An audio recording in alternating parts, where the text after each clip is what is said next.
The sound of the gavel slamming against the mahogany podium echoed through the ballroom like a gunshot. It was the sound of my life ending, or perhaps just the sound of it being sold to the highest bidder. Lot number 42, the auctioneer announced, his voice booming through the speakers, dripping with fake enthusiasm. A rare beauty from the illustrious Sterling family, educated, obedient, and available. Do I hear $1 million?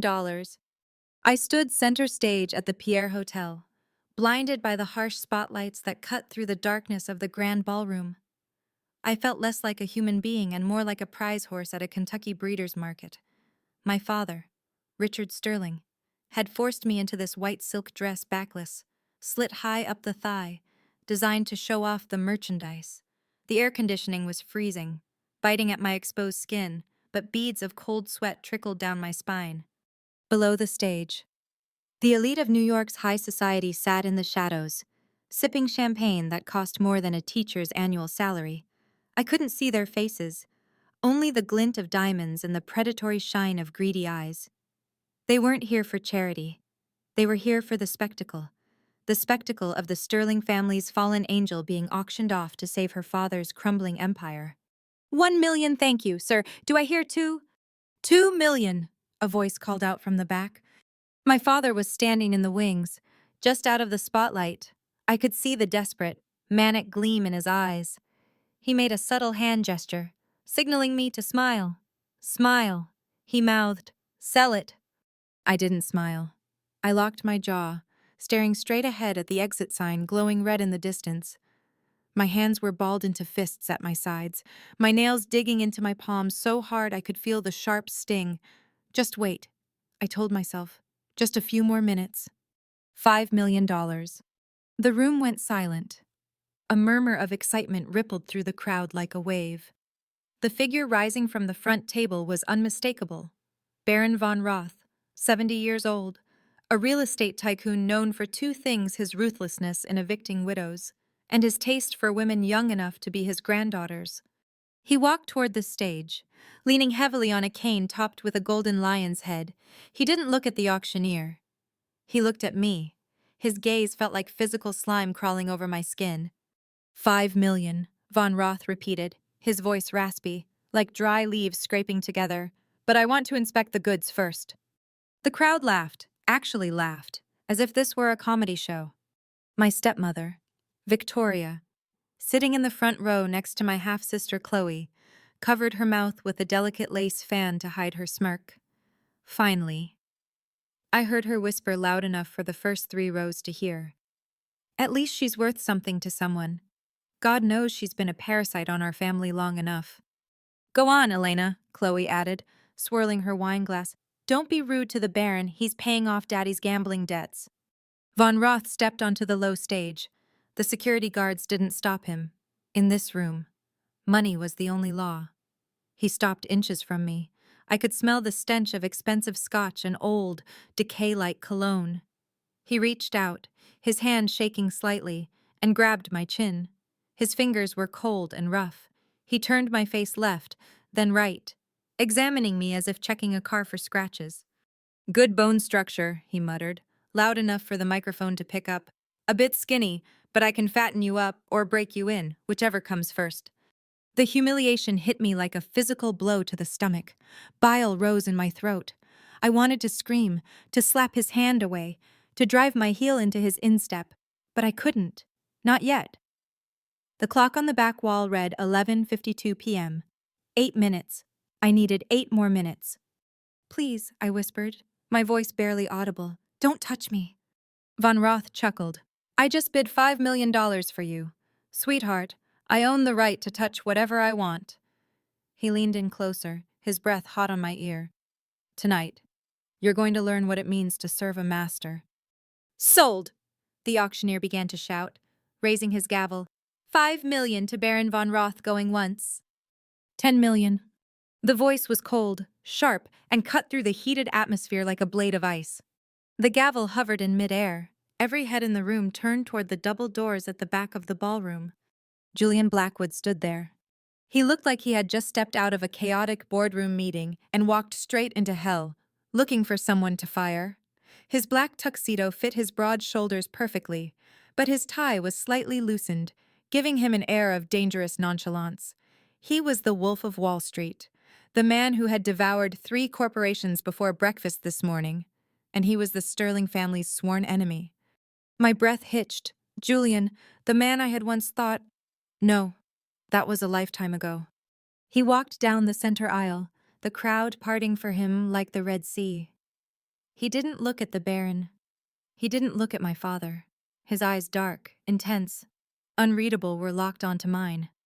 10 million, Julian repeated, stopping at the foot of the stage.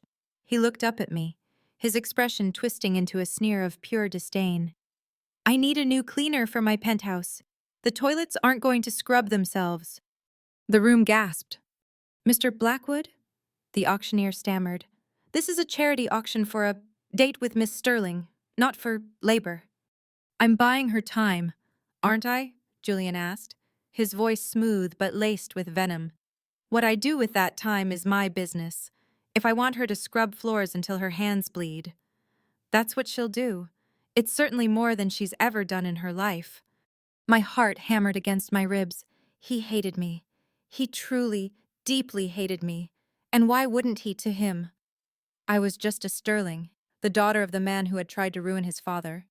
12 million, Baron von Roth roared, his face turning purple. He wasn't used to losing.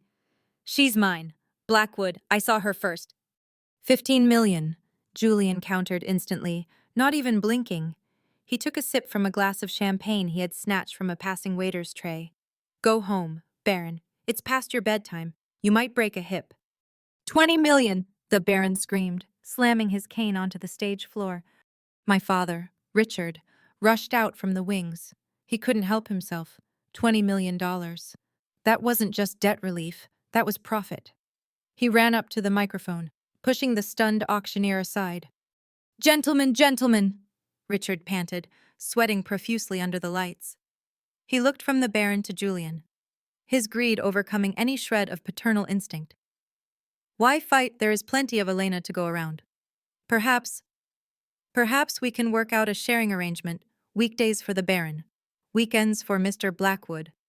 A dead silence fell over the room. Even the jaded socialites were shocked. My own father had just suggested pimping me out to 2 men simultaneously. Something inside me snapped. It wasn't a loud snap. It was the quiet sound of a steel cable finally being cut, releasing a suspended weight. I looked at the clock. 1200 a.m. Happy birthday to me. Is that your final offer, father? I asked. My voice was calm, too calm. It echoed strangely through the silent room. Richard turned to me, his eyes wide and threatening. Shut up, you stupid girl. Nod your head and agree. I stepped away from the Baron. I walked to the edge of the stage, looking down at Julian. For a split second, I saw a flicker of confusion in his eyes. He expected me to cry. He expected me to beg. Instead, I reached down, grabbed the hem of my expensive silk dress, and ripped the slit open further, tearing the fabric so I could move my legs freely. The auction is over, I announced. My voice didn't waver. And nobody is buying anything. What are you doing? Richard hissed, grabbing my arm. His grip was bruising. You are ruining everything. Get back in line. Get your hands off me, I said. Or what? Richard sneered, raising his hand to strike me. I am your father, I own you. Actually, a deep voice boomed from the entrance. She owns you. The doors burst open again. But this time, it wasn't a socialite. It was a phalanx of men in dark gray suits, carrying briefcases. At the head of the group was Mr. Henderson, the most feared litigator in New York corporate law. And he worked for Olympus Capital. Henderson marched up to the stage, flanked by 4 security guards who looked like they ate iron for breakfast. He ignored everyone and walked straight to me, handing me a thick leather folder. Happy birthday, Miss Sterling, Henderson said, his voice carrying clearly. The transfer is complete. As of midnight, the trust fund your mother established has been unlocked. I took the folder. It felt heavy. It felt like a weapon. What is this? Richard stammered, his hand dropping from my arm. What trust fund? Her mother didn't leave her a dime. I opened the folder and pulled out a single document. I turned to the audience, then to my father. My mother knew you were a leech, Richard, I said, dropping the father title. So she left everything to a blind trust, a trust that has been operating under the name Olympus Capital for the last 5 years. Gasps erupted. Olympus Capital, the mysterious vulture fund that had been buying up distressed debt all over the city. I turned to the Baron. Baron von Roth, you bid 20 million, keep it. You're going to need it for your legal defense. Olympus Capital just filed a class action lawsuit against your construction company for using substandard materials. The news dropped 5 minutes ago. The Baron's phone started buzzing in his pocket. Then another phone. Then the room was filled with the sound of notifications. I turned to Julian. He was staring at me. The smirk was gone. His face was a mask of calculated shock. And you, Mr. Blackwood, I said, locking eyes with him. Thank you for driving up the price. It proves that the sterling brand still has value, but I'm afraid I'm not for sale. I turned finally to Richard, who was trembling, his face pale as a sheet. As for you, I said, holding up the document. Olympus Capital purchased the mortgage on the Sterling estate, the loans on your company, and your personal gambling debts at 11:59 p.m. tonight. I took a step closer to him, my heels clicking on the stage. I am not your daughter anymore, Richard. I am your creditor, and I am calling in the debt, immediately. You can't, Richard whispered. I'm your father. You sold your daughter for 20 million, I replied, my voice cold enough to freeze the champagne in the glasses. Now, get out of my sight before I have security throw you out like the trash you are. Richard stumbled back, tripping over his own feet. The crowd was in an uproar. Cameras were flashing blindingly now. I looked down at Julian one last time.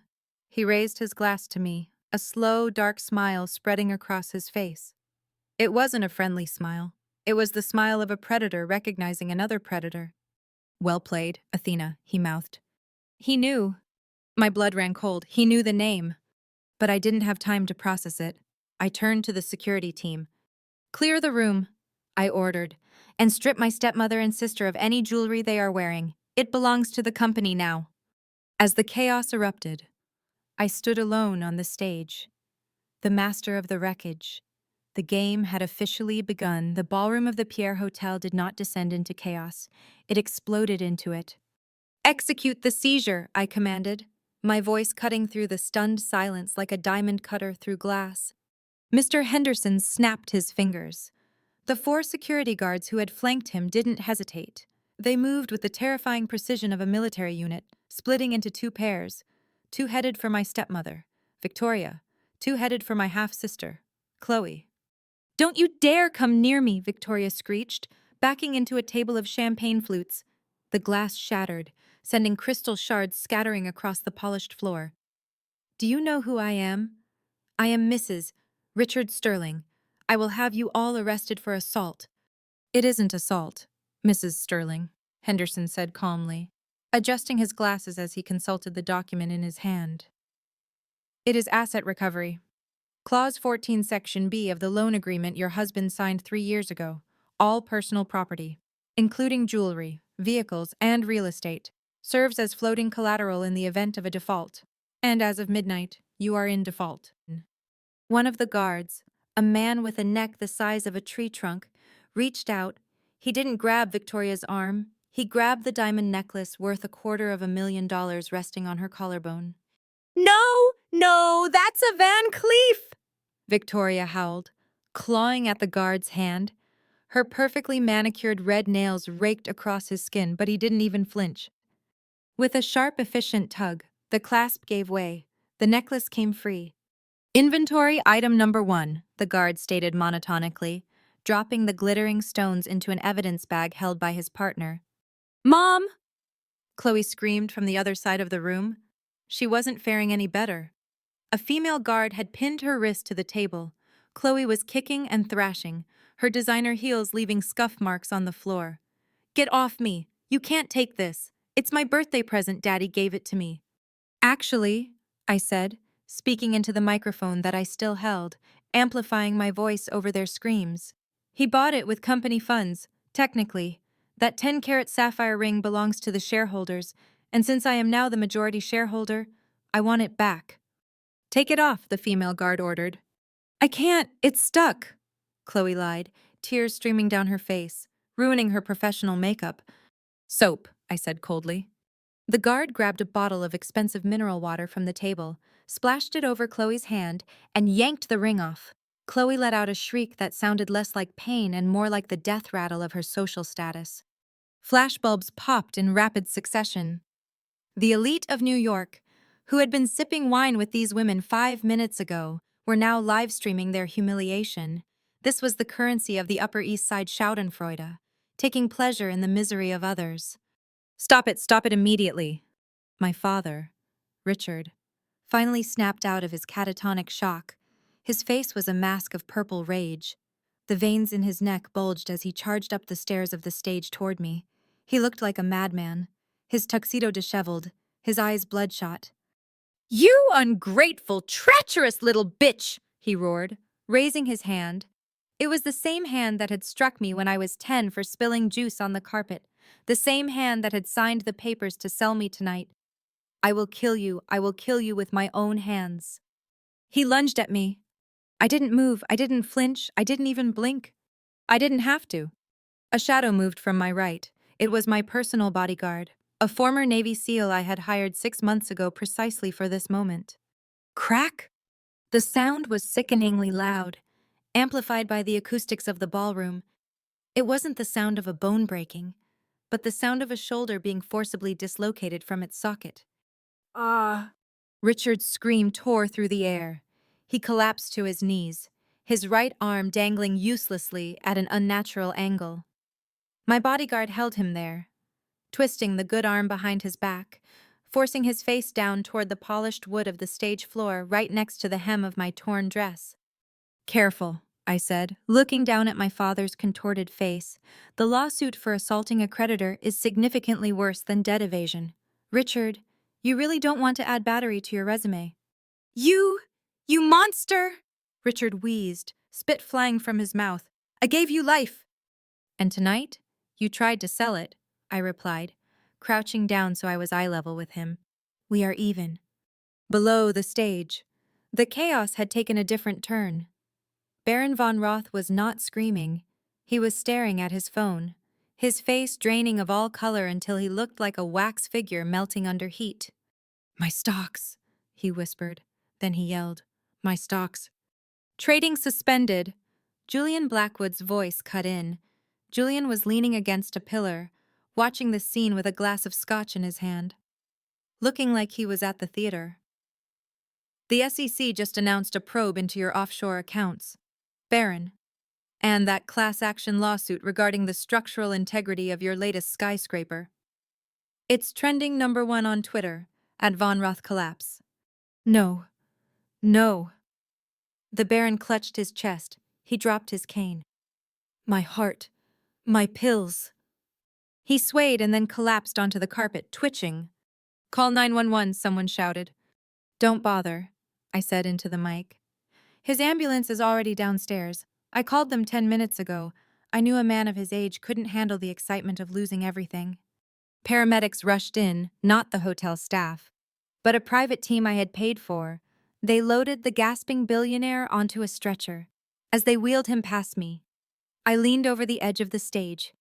Get well soon, Baron, I said. You need to stay alive long enough to sign the bankruptcy papers. The Baron's eyes rolled back in his head as he was wheeled out, followed by a swarm of paparazzi. The room was thinning out. The guests, realizing the show was over and fearing they might be next on my hit list, began to scurry toward the exits like cockroaches when the lights turn on. Finally, only the broken remnants of the Sterling family remained. Victoria was sobbing on the floor, clutching her bare neck. Chloe was staring at her naked finger, trembling. Richard was still pinned to the floor by my guard. And Julian was still there. He walked up the steps of the stage, ignoring the bodyguard, ignoring my father groaning in pain. He stopped in front of me. The air between us crackled with electricity, a mix of hostility and intense attraction. You set this whole thing up, Julian said. It wasn't a question. The auction, the debt purchase, the lawsuit against the Baron, you orchestrated every second. I learned from the best, I said, meeting his gaze. Isn't that what you did to the chaotic takeover of Pierce Industries last year? Julian chuckled, a low, dark sound. He glanced down at my father, who was looking up at him with pleading eyes. Julian! Help me! Richard begged, his voice weak. We are partners. We have a deal. Julian looked at Richard as if he were a bug on the sole of his shoe. We had a deal. Richard, past tense, I don't do business with commodities that have been liquidated. He turned back to me. Athena, the goddess of war, fitting, but be careful, Elena. When you burn down the house to kill the rats, you usually get singed. I'm fireproof, I said. We'll see. Julian reached out and tucked a stray lock of hair behind my ear. His touch was electric, sending a shiver down my spine that I fought to suppress. I still have my 15 million, and I still need a cleaner. Offer stands if you ever go broke. Get out, Julian, I said, my voice hard. He smiled, turned on his heel, and walked away, his exit as dramatic as his entrance. Now it was just family. I signaled the bodyguard to release Richard. My father slumped onto the floor, clutching his dislocated shoulder, panting heavily. Victoria and Chloe crawled over to him, huddled together like survivors of a shipwreck.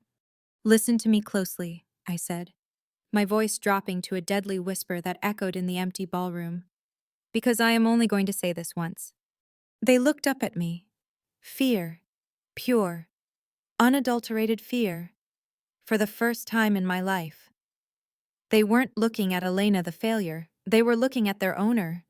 Tomorrow morning, 900 a.m. sharp, you will all present yourselves at the headquarters of Olympus Capital, the old Sterling building, which is now mine.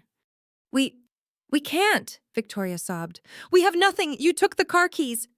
Take the subway, I said, like the people you've looked down on your entire lives. I turned to leave, but stopped and looked back over my shoulder.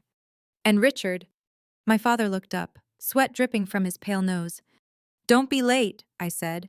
For every minute you are late, the interest rate on your personal debt goes up by 1%, and right now, it's already compounding. I walked off the stage, the sound of my heels echoing like gunshots in the empty hall. I didn't look back at the wreckage. I walked straight out the front door into the cool New York night air. A black limousine was waiting. The driver opened the door. I slid inside, the adrenaline finally starting to fade, replaced by a bone-deep exhaustion. My hands were shaking, not from fear, but from the sheer magnitude of what I had just done. I had pulled the trigger. There was no going back. My phone buzzed, an encrypted message. Unknown number, impressive show, but you forgot one thing. The driver from 2018, he's still alive, and he's talking. My blood ran cold. The victory evaporated instantly. The accident. The night I was 18. The night Victoria had framed me to cover up for Chloe's drunk driving. I stared at the screen. The past wasn't dead. It was just waiting for the right price. Driver, I said, my voice trembling slightly. Take me to the office. I need to access the safe. Yes, Miss Sterling. As the car pulled away, I looked out the window. The city lights blurred. I had won the battle, but the war had just begun. And somewhere in the shadows of this city, someone held the one weapon that could destroy me completely.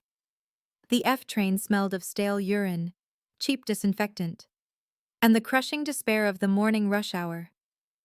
It was a smell the Sterling family had never encountered in their lives, usually shielded by the hermetically sealed, leather-scented interiors of their Maybachs. But today, they were just 3 more bodies pressed against the graffiti-stained doors of a subway car rattling beneath Manhattan. Richard Sterling clutched his dislocated shoulder, which had been hastily popped back into place by an overpriced concierge doctor at 200 a.m. His tuxedo was wrinkled, stained with sweat, and missing a button. Next to him, Victoria was trying to shield her face with a Hermes scarf that was now her only valuable possession, terrified of being recognized. Chloe stood gripping the metal pole, looking as if she might vomit, her eyes darting around at the commoners with a mixture of terror and disgust. Don't look at them, Victoria hissed, pulling Chloe closer as a homeless man pushed a cart past them. We are still Sterlings, keep your head up. We look like refugees, Mother, Chloe snapped, her voice cracking. My phone has no service down here, I can't even check if anyone is talking about us. Everyone is talking about us, Richard muttered grimly. That's the problem. The train screeched to a halt at Wall Street. The doors opened, and the crowd surged out, carrying the former royalty of New York with them like driftwood in a tsunami. They stumbled up the stairs, blinking in the harsh sunlight, and looked up. There it was, the Sterling Tower. 70 stories of steel and glass that Richard had built with his own ruthless ambition, but as they approached the revolving doors, the familiar sense of ownership was gone. The giant bronze S in the lobby seemed to mock them. They tried to breeze past the security desk, purely out of habit. "ID, please," a bored voice called out. Richard stopped, stunned. He turned to the receptionist, a young woman named Sarah whom he had yelled at countless times for not having his coffee ready. "Sarah, it's me," Richard barked, trying to summon his old authority. "Open the gate." Sarah didn't even look up from her monitor. She popped a piece of gum. "I need to scan your ID, sir.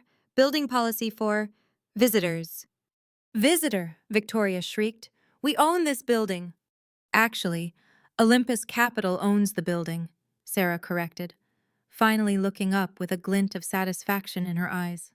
"Your passes were deactivated at midnight. If you don't have ID, I can't let you up. Security protocol."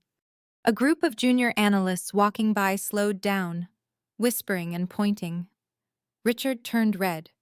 He fumbled in his pocket with his good hand and slapped his driver's license onto the marble counter. "Scan it," he growled, "and pray you still have a job by noon." Sarah took her time scanning the cards, typing slowly, deliberately making them wait while the lobby filled with employees arriving for work. It took 20 humiliating minutes before the light on the gate finally turned green. "11th floor," Sarah said. "Oh, and the private elevator is locked. You'll have to take the service lift." Richard looked like he was about to have a stroke, but he marched toward the service elevator without a word. The ride up was slow, smelling of cleaning chemicals and trash bags.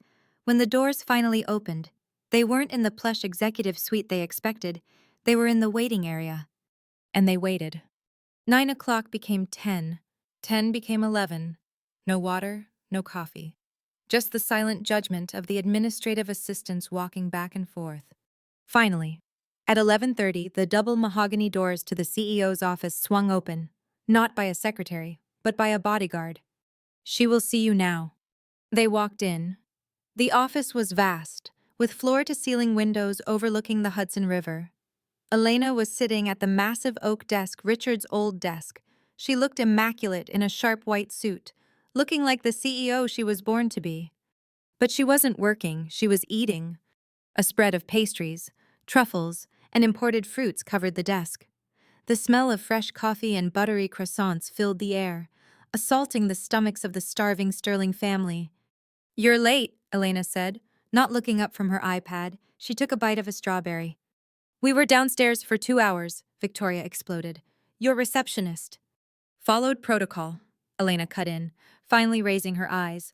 They were cold, devoid of any familial warmth. "Sit, if you can find a chair." There were no chairs on their side of the desk. The guest chairs had been removed. They had to stand like naughty schoolchildren called to the principal's office. "This is absurd, Elena," Richard said, his voice trembling with a mix of hunger and rage. "We are hungry. We haven't eaten since yesterday." Elena paused. She picked up a golden, flaky croissant. She looked at it, then at Richard. "Hungry?" she asked softly. "I suppose losing an empire works up an appetite." She held the croissant out. Richard instinctively reached for it, his pride broken by basic biological need. Just as his fingers were about to touch it, Elena opened her hand. The croissant fell. It hit the polished floor with a soft thud, rolling slightly until it stopped near Richard's expensive, scuffed shoe. "Oops," Elena said, her face expressionless. "Butterfingers." Silence stretched in the room, thick and suffocating. "Well," Elena asked, leaning back in her leather chair. "Eat it, isn't that what you taught me? Father, resources are scarce. Never waste an opportunity. Pick it up." Richard stared at the bread. His face turned a deep shade of crimson, his hands balled into fists. "I am not a dog," he whispered. "Aren't you?" Elena countered. "You sold your own flesh and blood for money. Dogs are actually more loyal. At least a dog wouldn't bite the hand that feeds it unless it was rabid." "You little bitch!" Victoria screamed. She couldn't take it anymore. She lunged forward, grabbing a heavy crystal paperweight from the desk. aiming for Elena's head. "Victoria, no," Richard shouted. But before Victoria could swing, the side door to the office flew open. "I wouldn't do that if I were you, Mrs. Sterling, unless you want to spend the rest of your life in Rikers Island wearing an orange jumpsuit. It really clashes with your skin tone." Julian Blackwood strode into the room. He looked as fresh and dangerous as a shark in a tuxedo. He walked right past the stunned Victoria, gently took the paperweight from her trembling hand and placed it back on the desk. "Julian," Chloe gasped, instantly fixing her hair. "What are you doing here?" "Business," Julian said, winking at Elena. He pulled up a chair, the only extra chair in the room, and sat down next to Elena, crossing his legs comfortably. "I'm a minority stakeholder in this hostile takeover. I didn't want to miss the morning entertainment." Elena ignored him. Though her jaw tightened slightly, she slid a document across the desk toward Richard. "The contract," she said. Richard picked it up with his shaking hand. He read the first page. His eyes widened. This is slavery," he stammered. "You want me to stay on as CEO, for minimum wage, and I have no voting rights, no spending authority. It's a figurehead position." "Richard," Elena explained coolly, "the board needs a familiar face to calm the panic while we restructure. You will do exactly what I say. Sign what I tell you to sign, and smile for the cameras. In exchange, I won't prosecute you for the $40 million you embezzled from the pension fund." "Embezzled?" Julian whistled low.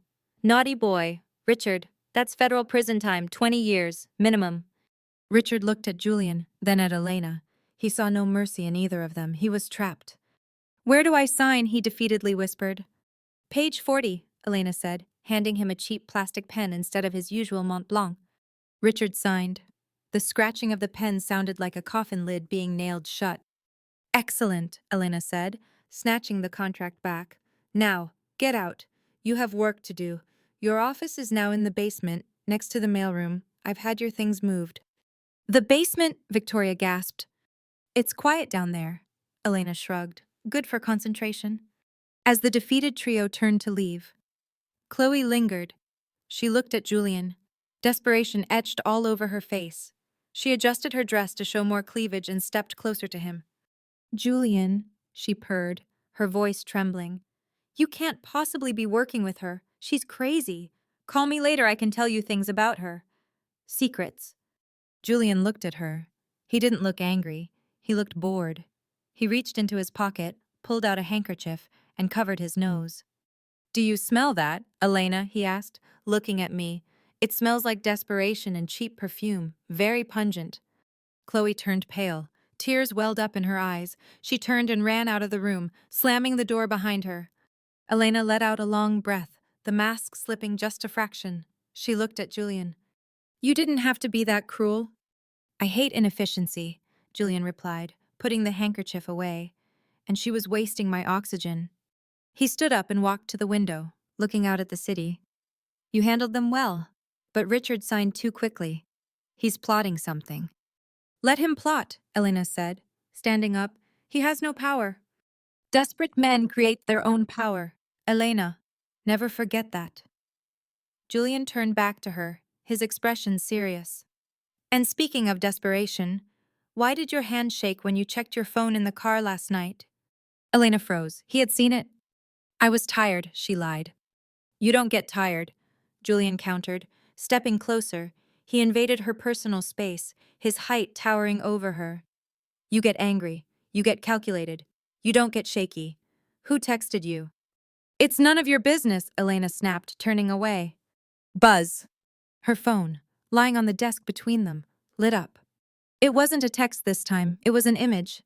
Elena's eyes darted to the screen. It was a grainy, black and white photo from a traffic camera. Date stamped November 4th, 2018. The image showed a twisted wreck of a car wrapped around a tree. And in the driver's seat, slumped over the wheel, was a girl who looked exactly like Elena. But Elena knew she hadn't been driving. Beneath the photo, a new message popped up. Unknown number. "I have the dashcam footage too, the one that shows your sister climbing out of the driver's seat and dragging you into it. 1 million. Tonight." Elena snatched the phone up, but Julian's hand was faster. He caught her wrist. "Let go," she warned, her voice low. Show me, Julian demanded. No. Elena, Julian said, his voice dropping to a dangerous register. If someone is threatening my partner, it becomes my business. Show me the damn phone. They stood there, locked in a standoff, the secret of the past hovering between them like a ghost. While the notifications continued to ping, let go of my hand, Julian. My voice was low, dangerous. A warning shot fired across the bow, but Julian Blackwood didn't flinch. His grip on my wrist was like a steel shackle, not painful, but absolute. He didn't look at me. His eyes were fixed on the glowing screen of my phone lying on the mahogany desk between us. The image of the wrecked Mercedes, the car that had ruined my life 6 years ago, burned into the retina of the room. November 4th, 2018. Julian read the timestamp aloud, his voice devoid of emotion. The night the sterling heiress drove her convertible into a tree in the Hamptons. DUI, reckless endangerment. The night you were disowned. He looked up, his dark eyes piercing through my defenses. But that's not you in the driver's seat, is it? I tried to snatch the phone back, but he was faster. He swiped to the next image, the zoomed-in shot. The girl slumped over the wheel had blonde hair. My hair. But the girl being dragged out of the passenger seat by a frantic woman? That girl was unconscious, and the woman dragging her was Victoria. It was Chloe, Julian concluded, the pieces of the puzzle snapping together in his shark-like mind. Chloe was driving. She was the drunk one. Victoria staged the scene. She put you behind the wheel while you were knocked out. It doesn't matter, I snapped, finally yanking my hand free. The friction burned my skin. It's ancient history. It matters to him, Julian said, gesturing to the text message. $1 million? Tonight? Or he releases the video to the press. I'll pay him, I said, reaching for my purse. My hands were shaking again, and I hated it. I hated that a ghost from the past could turn the CEO of Olympus Capital back into that scared 18-year-old girl. I have the liquidity. $1 million is nothing. You pay him once. You pay him forever, Julian said, his voice hard. He walked around the desk, invading my personal space until I was forced to look up at him. That's the first rule of business, Elena. You never negotiate with terrorists. You eliminate them. He has the dashcam footage, Julian. If that gets out, the scandal. If that gets out, Chloe goes to jail and Victoria gets charged with obstruction of justice. Julian cut in. But you look like a victim. Why are you protecting them? I'm not protecting them, I shouted, the composure finally cracking. I'm protecting my company. Olympus Capital just acquired Sterling Group. If a scandal of this magnitude hits the news, the stock price I just spent millions stabilizing will crash. I need stability, not a soap opera. Julian studied me for a long moment. Then, slowly, a terrifyingly cold smile spread across his face. It wasn't a smile of amusement. It was the smile of a general seeing a battlefield clearly for the first time. You're right, he said. We can't let the video leak, but we aren't paying him. He pulled out his own phone and dialed a number. Get the car ready, and bring the package. No, the heavy one. We're going to Red Hook. He hung up and looked at me. Who is he? Miller, I whispered, the name tasting like ash in my mouth. Our old family driver. He was the one who helped Victoria move the bodies. I thought he was dead. Ghosts are expensive to maintain, Julian said, buttoning his suit jacket. Let's go meet yours. The Brooklyn Navy Yard at midnight was a graveyard of rusted steel and shipping containers. The air smelled of salt, diesel, and rotting fish. The fog rolled off the East River, thick and suffocating, muffling the distant sounds of the city. I stood alone under a flickering halogen street lamp, clutching a black leather duffel bag. My heart was hammering against my ribs like a trapped bird. Julian was nowhere to be seen. That was the plan, but knowing he was somewhere in the shadows didn't stop the cold sweat from trickling down my back. A pair of headlights cut through the fog. An old battered sedan rolled slowly toward me, its engine sputtering. It stopped 10 yards away. The headlights died, plunging us back into the semi-darkness. The door creaked open. Miller stepped out. He looked older than I remembered, his face ravaged by alcohol and bad decisions. But the greedy glint in his eyes was exactly the same. He held a cigarette in one hand and a remote control in the other. Miss Elena, Miller drawled, spitting on the cracked pavement. You look good. Expensive. I saw you on the news. You're a big shot now. I have the money, Miller, I said, lifting the bag. 1 million, untraceable bills, just like you asked.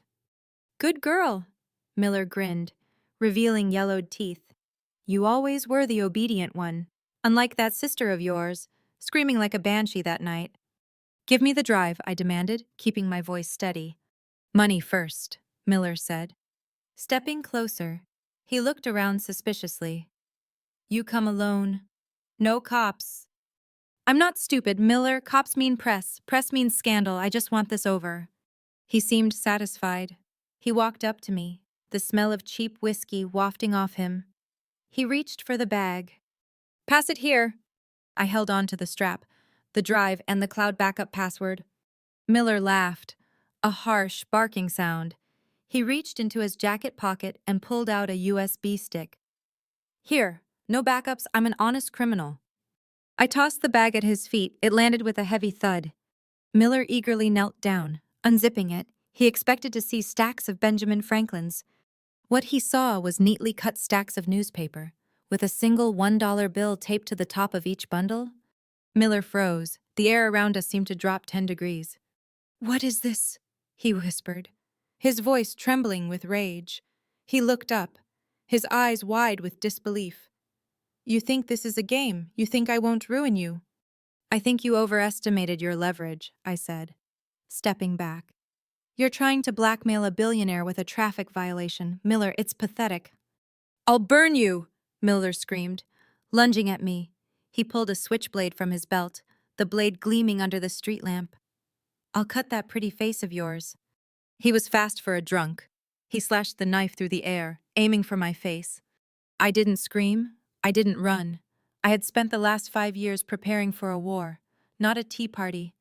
As he lunged, I sidestepped, my movement sharp and practiced. I reached into my coat pocket and pulled out the tactical taser I had bought in Israel. ZZ crack. I jammed the prongs into his neck. Miller's body went rigid, his eyes rolled back, and he convulsed, the knife clattering to the pavement. He collapsed onto the wet asphalt like a sack of potatoes, twitching uncontrollably. That, I said, looking down at him, breathing hard, was for the 6 years of my life you stole. Nice form, a voice said from the darkness. Julian stepped out from behind a shipping container. He was holding a silenced pistol, not aiming it, just holding it casually at his side. 2 of his private security guards materialized from the fog behind him.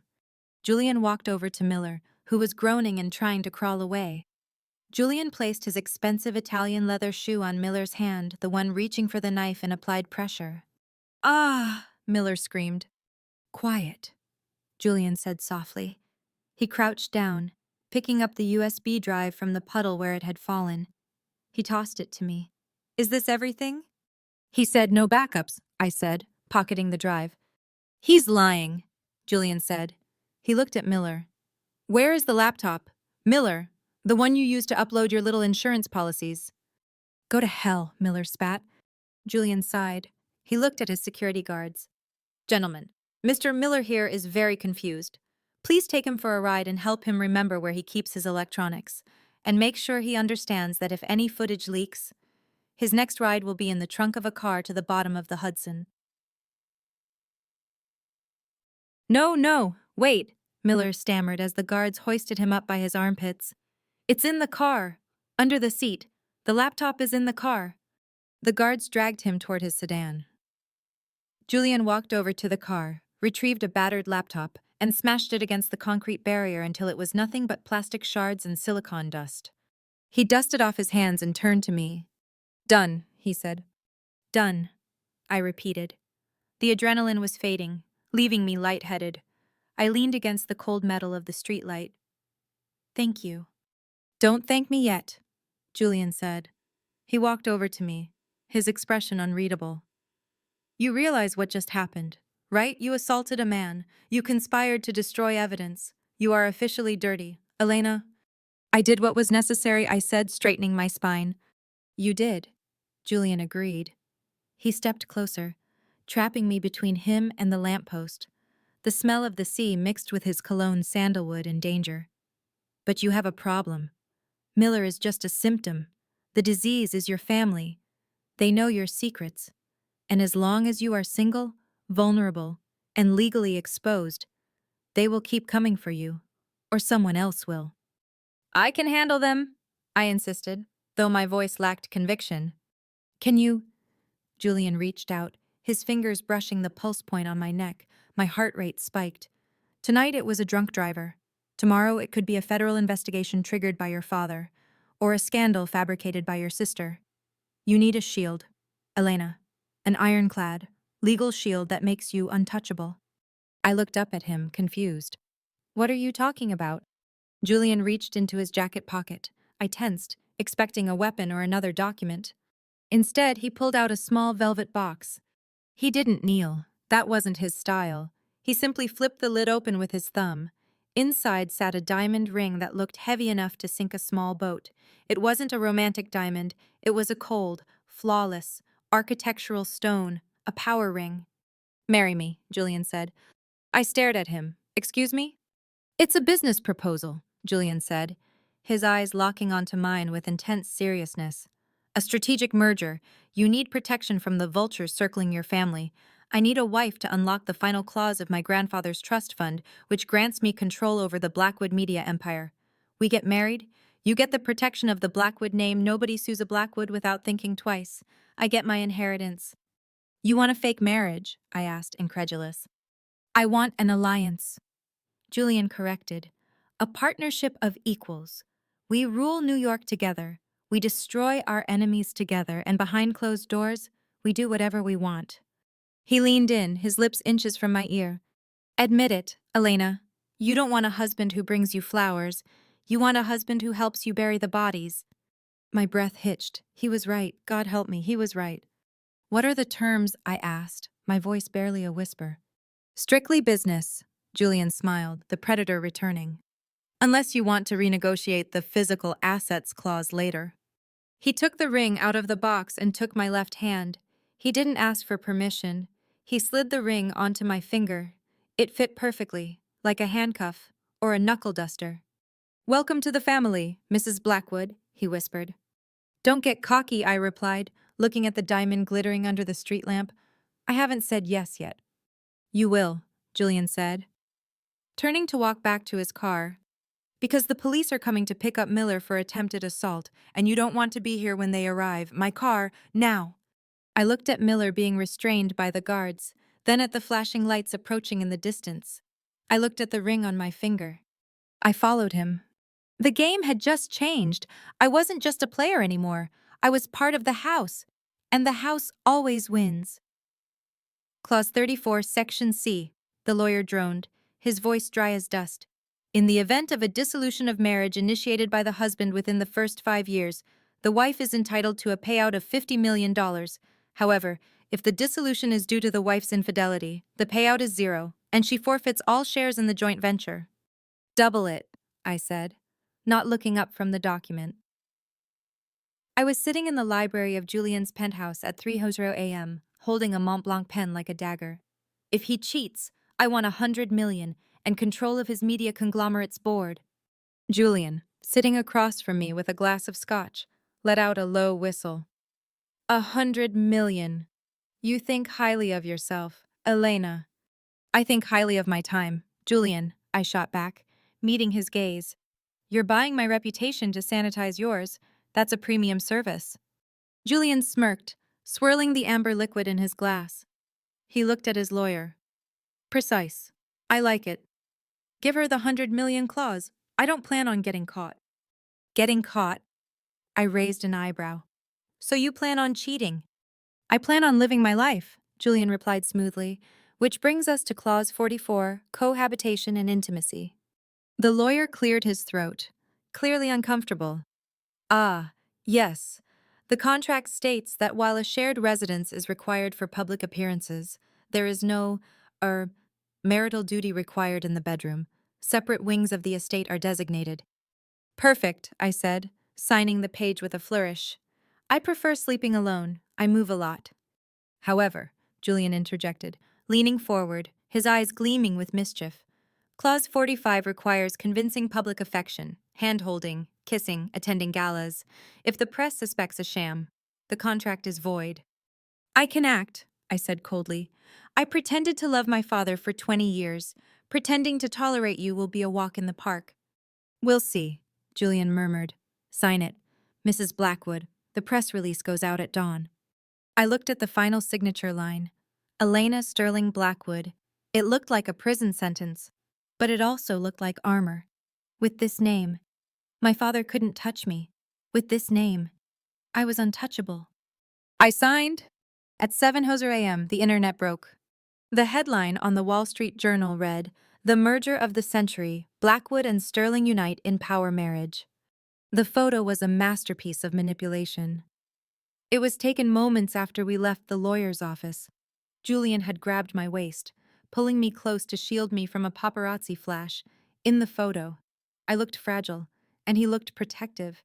It was the perfect lie. In a cramped, mildew-smelling apartment in Queens, the only place Richard Sterling could afford with cash after his accounts were frozen, the reaction was less enthusiastic. "No," Chloe screamed, hurling her phone against the peeling wallpaper. The screen shattered, but the image of the 10-carat diamond on my finger remained glitching on the display. "It's fake, it has to be fake," she shrieked, tearing at her hair extensions. "Julian hates her. He told me she smelled like desperation. That ring should be mine. Mom, it should be mine." Victoria sat at the small, chipped kitchen table, staring blankly at the TV. She wasn't screaming. She was catatonic. She knew what this meant. "We can't fight her anymore," Victoria whispered, her voice trembling. "She's a Blackwood now. If we touch her, Julian will crush us. We are ants to them." "I don't care!" Chloe grabbed a kitchen knife and stabbed it into the wooden table.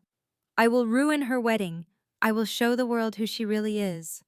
I'll tell everyone she's a fraud." Richard emerged from the bathroom, looking gray and defeated.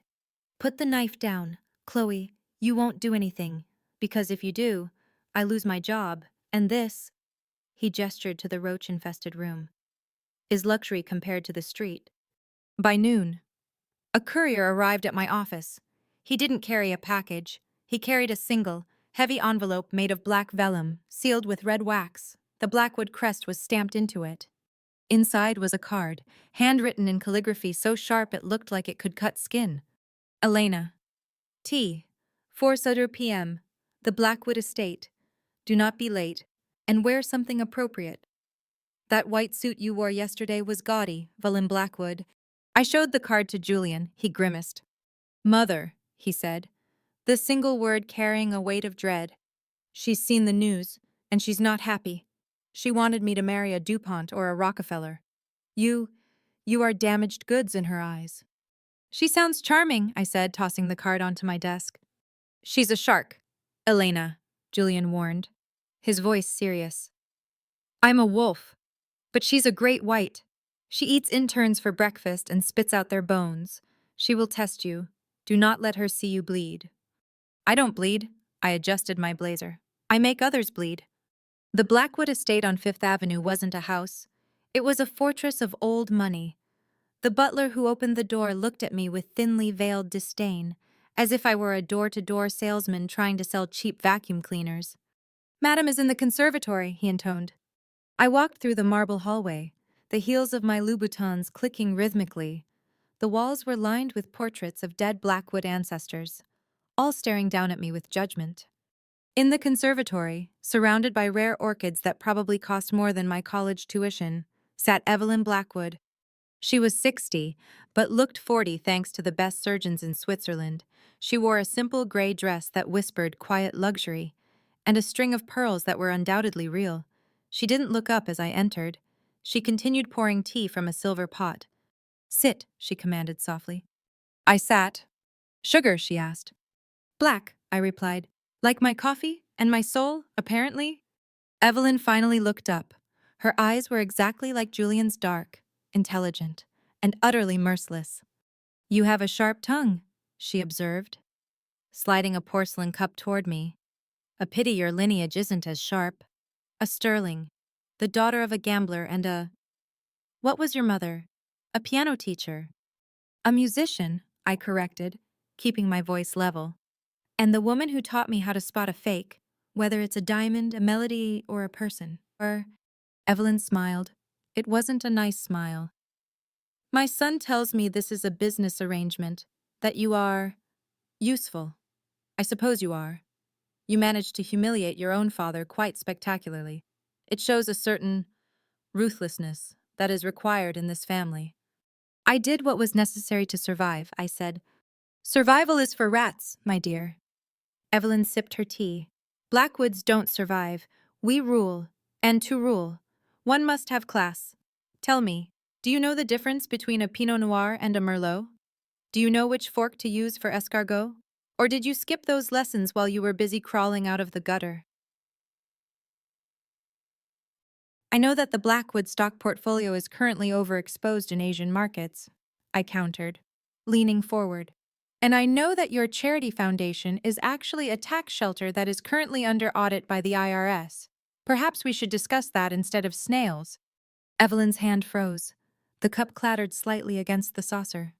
You did your research, she said, her eyes narrowing. I always do due diligence before an acquisition, I replied. And make no mistake, Mrs. Blackwood, I am acquiring the Blackwood name.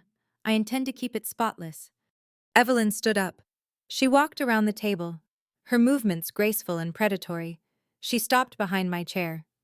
You think you are clever, she whispered. But you are just a little girl playing dress-up in her mother's heels. You don't belong here, you never will. You.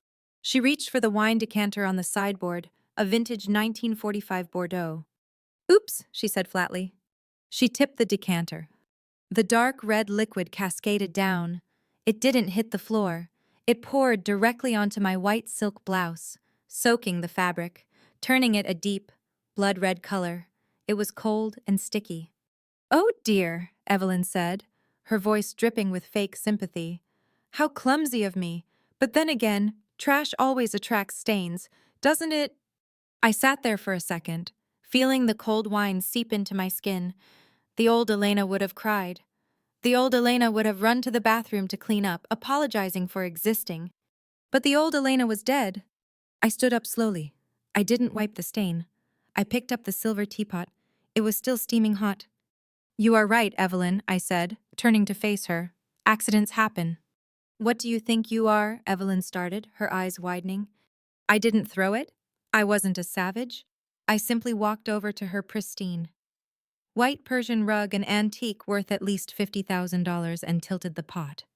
The dark tea poured out in a steady stream, creating a massive, ugly brown stain right in the center of the intricate pattern. No, Evelyn gasped, clutching her pearls. That is a 17th century Isfahan. And this, I said, pointing to my blouse, was a limited edition Chanel. I guess we both have expensive laundry bills today. I placed the empty teapot back on the table with a soft clink. Now, if you'll excuse me, I said, maintaining perfect eye contact. I have a wedding to plan, and Evelyn, don't wear white. It washes you out. I turned and walked toward the door. My shirt was ruined. I looked like a murder victim, but I felt like a queen. You will regret this, Evelyn hissed after me, her composure shattered. I will make your life a living hell. Get in line, I called back over my shoulder. The queue starts behind my father. I walked out of the estate and saw Julian leaning against his Aston Martin, waiting for me. He saw the red stain covering my chest and his eyes went wide. Did she stab you? He asked, pushing off the car. She threw wine, I said, opening the car door. I threw tea, on the rug. Julian stared at me for a second, stunned. Then, he threw his head back and laughed. It was a genuine, loud laugh that echoed down Fifth Avenue. You destroyed the Isfahan, he wheezed. I've hated that rug since I was 5. God, I think I'm actually falling in love with you. Don't, I said, sliding into the leather seat. Stick to the contract. Julian, drive. As the car roared to life, my phone buzzed again. It wasn't a threat this time, it was a notification from the bank. Alert joint account opened. Balance 500,000. I looked at the number. $500 million. The war chest was ready. But then another text came through. Unknown number. Miller's old number. You think sending me to jail stops this? I forwarded the video to a friend before your boy toy grabbed me. The timer is set. 48 hours. Or the whole world sees your sister driving that car. I closed my eyes. The Hydra had grown another head. Julian, I said quietly, don't drive to the office. Where to? The prison, I said, my eyes opening, cold and hard. I need to visit my sister.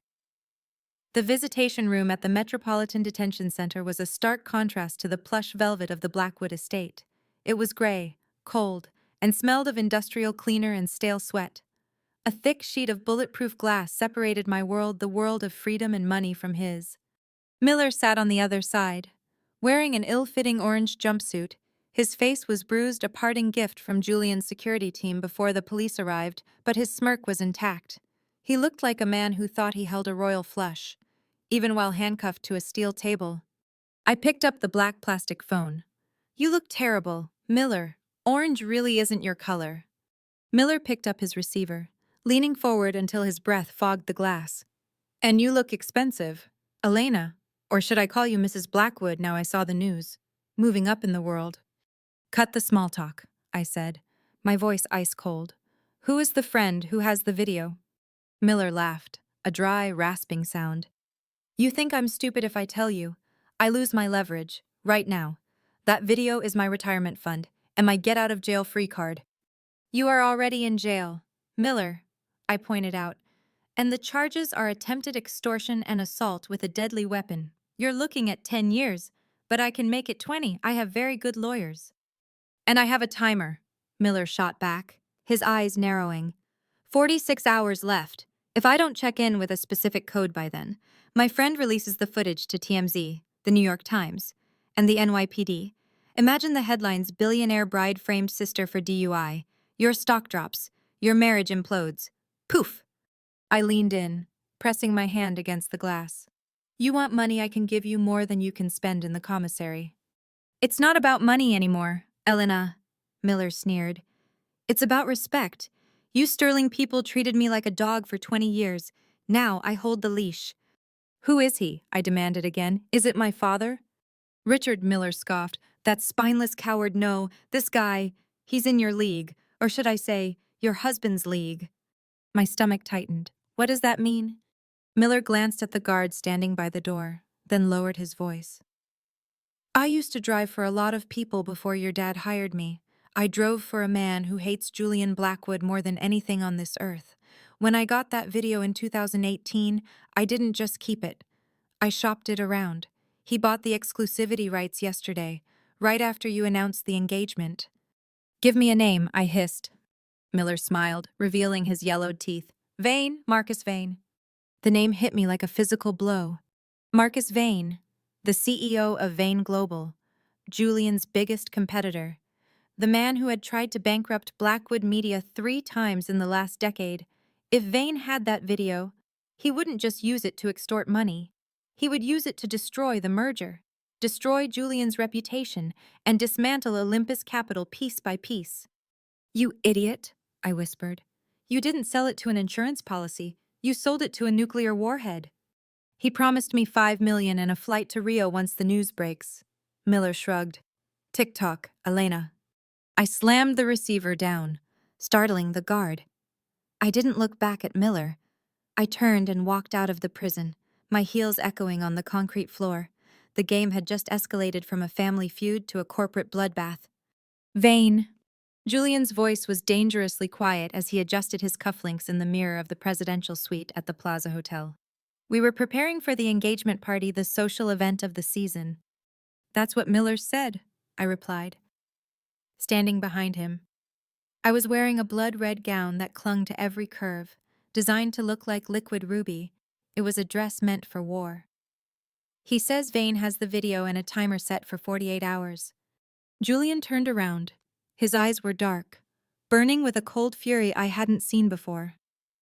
Marcus Vane has been trying to find a chink in my armor for years.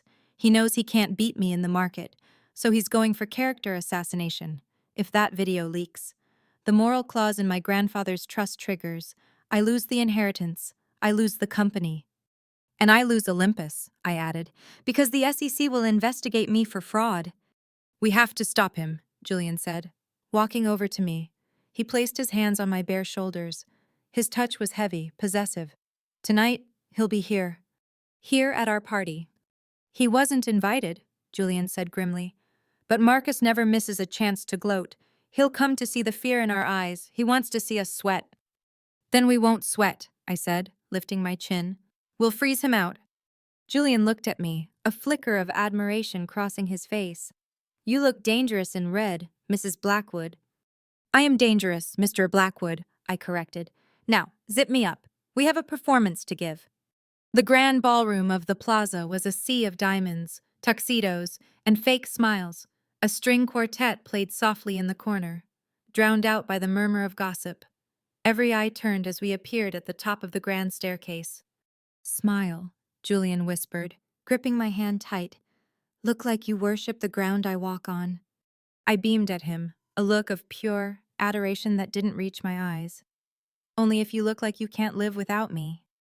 That's becoming less of an act every day, Julian murmured, leading me down the stairs. The crowd parted. I saw them, all the vultures of high society. My stepmother Victoria was there, wearing a dress from 3 seasons ago, looking bitter and aged.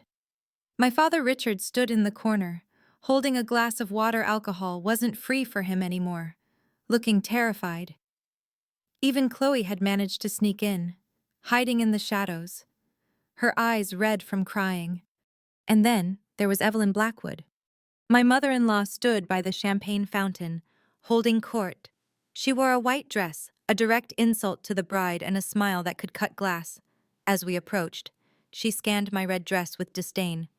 Red, Evelyn commented as we reached her. A bit aggressive. Don't you think it screams new money? It screams passion, Mother, Julian interjected smoothly, kissing her cheek. Something this family has lacked for a generation. Evelyn stiffened. I heard about your little trip to Queens today. Elena, visiting friends in prison. How quaint? Just tying up loose ends, Evelyn. I smiled sweetly. I like to start fresh. Speaking of fresh, I hope your rug cleaners were able to get that tea stain out, or did you have to throw the whole thing away? Evelyn's face turned pink. You insolent... Ladies, Julian warned, tightening his grip on my waist. Not here. Suddenly, the music stopped. The chatter in the room died down. The heavy double doors at the entrance swung open with a dramatic thud. A man stood there. He was tall, with silver fox hair and a tan that spoke of winters in St. Bart's. He wore a velvet tuxedo that broke every rule of black tie, yet he wore it with such arrogance that it looked like the new standard. Marcus Vane. He smiled, a wide, shark-like grin, and began to clap, a slow, rhythmic applause that echoed in the silent ballroom. Clap, clap, clap! Bravo! Marcus shouted, his voice booming. What a beautiful couple, the wolf and the... What are you? My dear, the lamb or the butcher? He walked into the room, followed by 2 assistants carrying tablets. He ignored the gasps of the guests and walked straight toward us. Marcus, Julian said, his voice flat. I don't recall sending an invitation to the gutter. Now, Julian! Marcus laughed, stopping 3 feet away. Is that how you treat your oldest friend? I came to bring a wedding gift. He gestured to one of his assistants. The assistant held up a tablet. On the screen was a paused video frame. It was the dashboard of a Mercedes convertible. The timestamp was clearly visible. My heart hammered against my ribs, but I forced my face to remain stone. I found this fascinating little home movie, Marcus said, his eyes dancing between me and Julian. It's a bit blurry, but the audio is crisp. You can hear a young girl screaming, "Move her over, put her in the driver's seat," very clearly.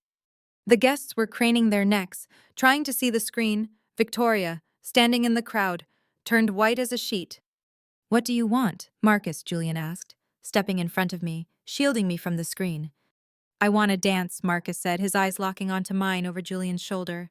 With the bride, right now. She's not dancing with you, Julian growled. Oh, I think she is, Marcus whispered, leaning in so only we could hear. Because if she doesn't, my assistant hits upload, and by the time the cake is cut, the NYPD will be here to arrest your wife for vehicular manslaughter and fraud. Julian's hand moved toward his jacket, as if reaching for a weapon. I grabbed his arm. It's okay, darling, I said, my voice trembling slightly but loud enough for the crowd to hear. Mr. Vane is an old... Acquaintance, one dance won't hurt. Elena, Julian warned, his eyes pleading with me not to go. Trust me, I whispered to him. I stepped out from behind Julian's protection. I smoothed down my red dress and walked toward Marcus Vane. Music, Marcus barked at the terrified orchestra. A waltz, something tragic. The music started.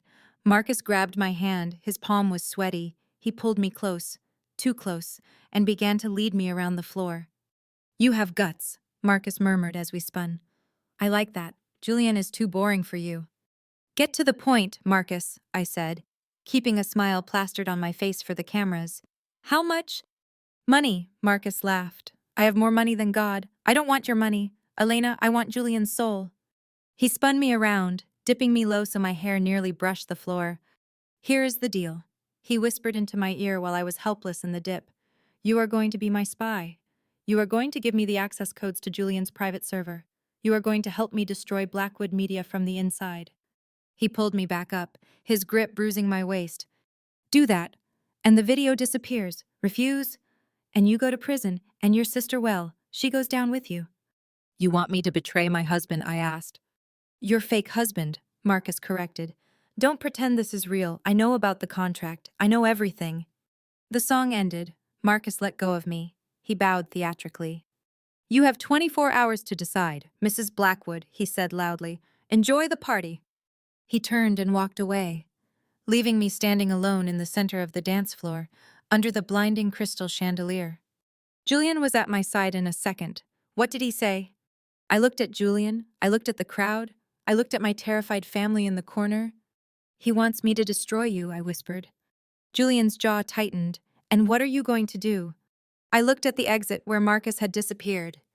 I'm going to kill him, I said, figuratively speaking. But first, I need a drink. The elevator ride up to the penthouse of the Blackwood Tower was usually a smooth, silent ascent that took 45 seconds. Tonight, it felt like being trapped inside a pressure cooker. Julian stood in the corner, staring at the digital floor numbers counting up. He had ripped off his bow tie the moment the limo doors closed. His jaw was clenched so tight I could see a muscle feathering in his cheek. He radiated a heat that was equal parts fury and adrenaline. He touched you, Julian said, breaking the silence as we passed the 40th floor. His voice was low, a rumble of thunder before the storm. He put his hands on my wife. Fake wife, I corrected, leaning against the opposite wall, kicking off my Louboutins. My feet were throbbing, but my mind was racing at 100 miles an hour. It doesn't matter. Julian slammed his hand against the steel wall. The sound reverberated in the small space. To the world, you are mine. And Marcus just marked his territory on you in front of 500 people. He thinks he can walk into my engagement party, threaten my family, and waltz out with my proprietary data. The doors pinged open. The penthouse stretched out before us, a sprawling kingdom of glass and modern art overlooking Central Park. But tonight, it wasn't a home, it was a bunker. He gave me 24 hours. Julian, I said, walking past him into the living room, ignoring the stunning view. We don't have time for a testosterone-fueled tantrum. We need a plan. I have a plan, Julian growled. Following me, he went straight to the bar and poured 2 fingers of scotch. I bury him. I unleash the legal team. I file a restraining order. I buy his suppliers. And while you do that, I said, unzipping my red dress and letting it fall to the floor to reveal the silk slip underneath, not out of seduction, but out of sheer exhaustion. He uploads the video. My sister goes to jail. I go to jail for obstruction. The stock plummets. And you lose your inheritance because your wife is a felon. Julian turned, glass in hand. He looked at me, standing there in my slip, vulnerable yet defiant. The anger in his eyes cooled slightly, replaced by a calculating sharpness. So what? He asked. You're considering his offer. You're going to sell me out.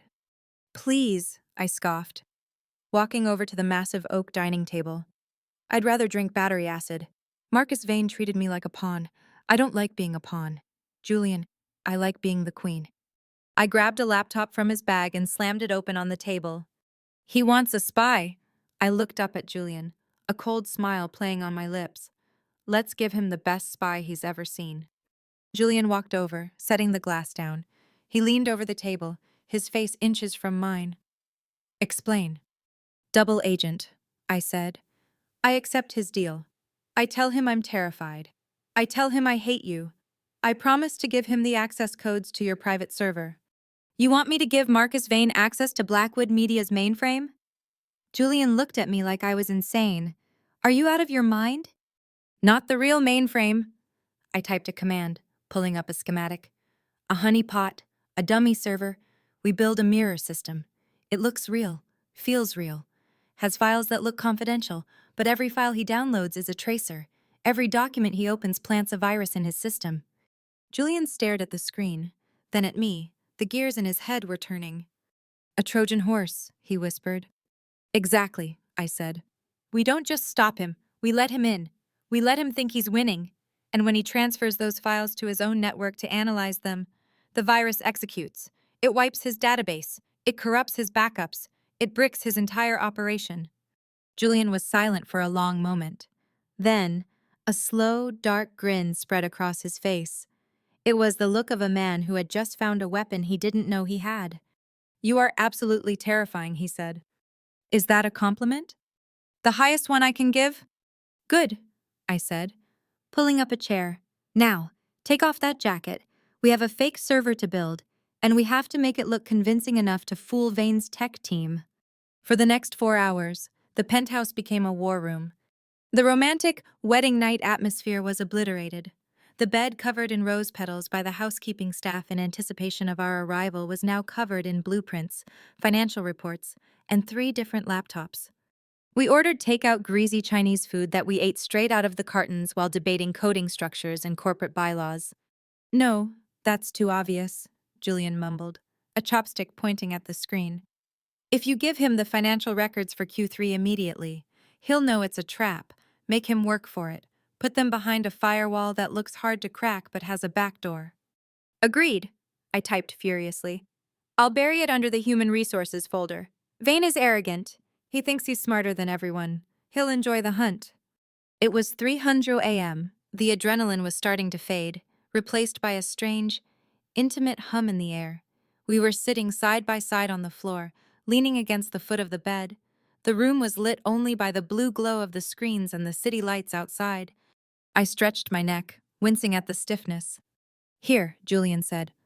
Before I could protest, his large, warm hands were on my shoulders.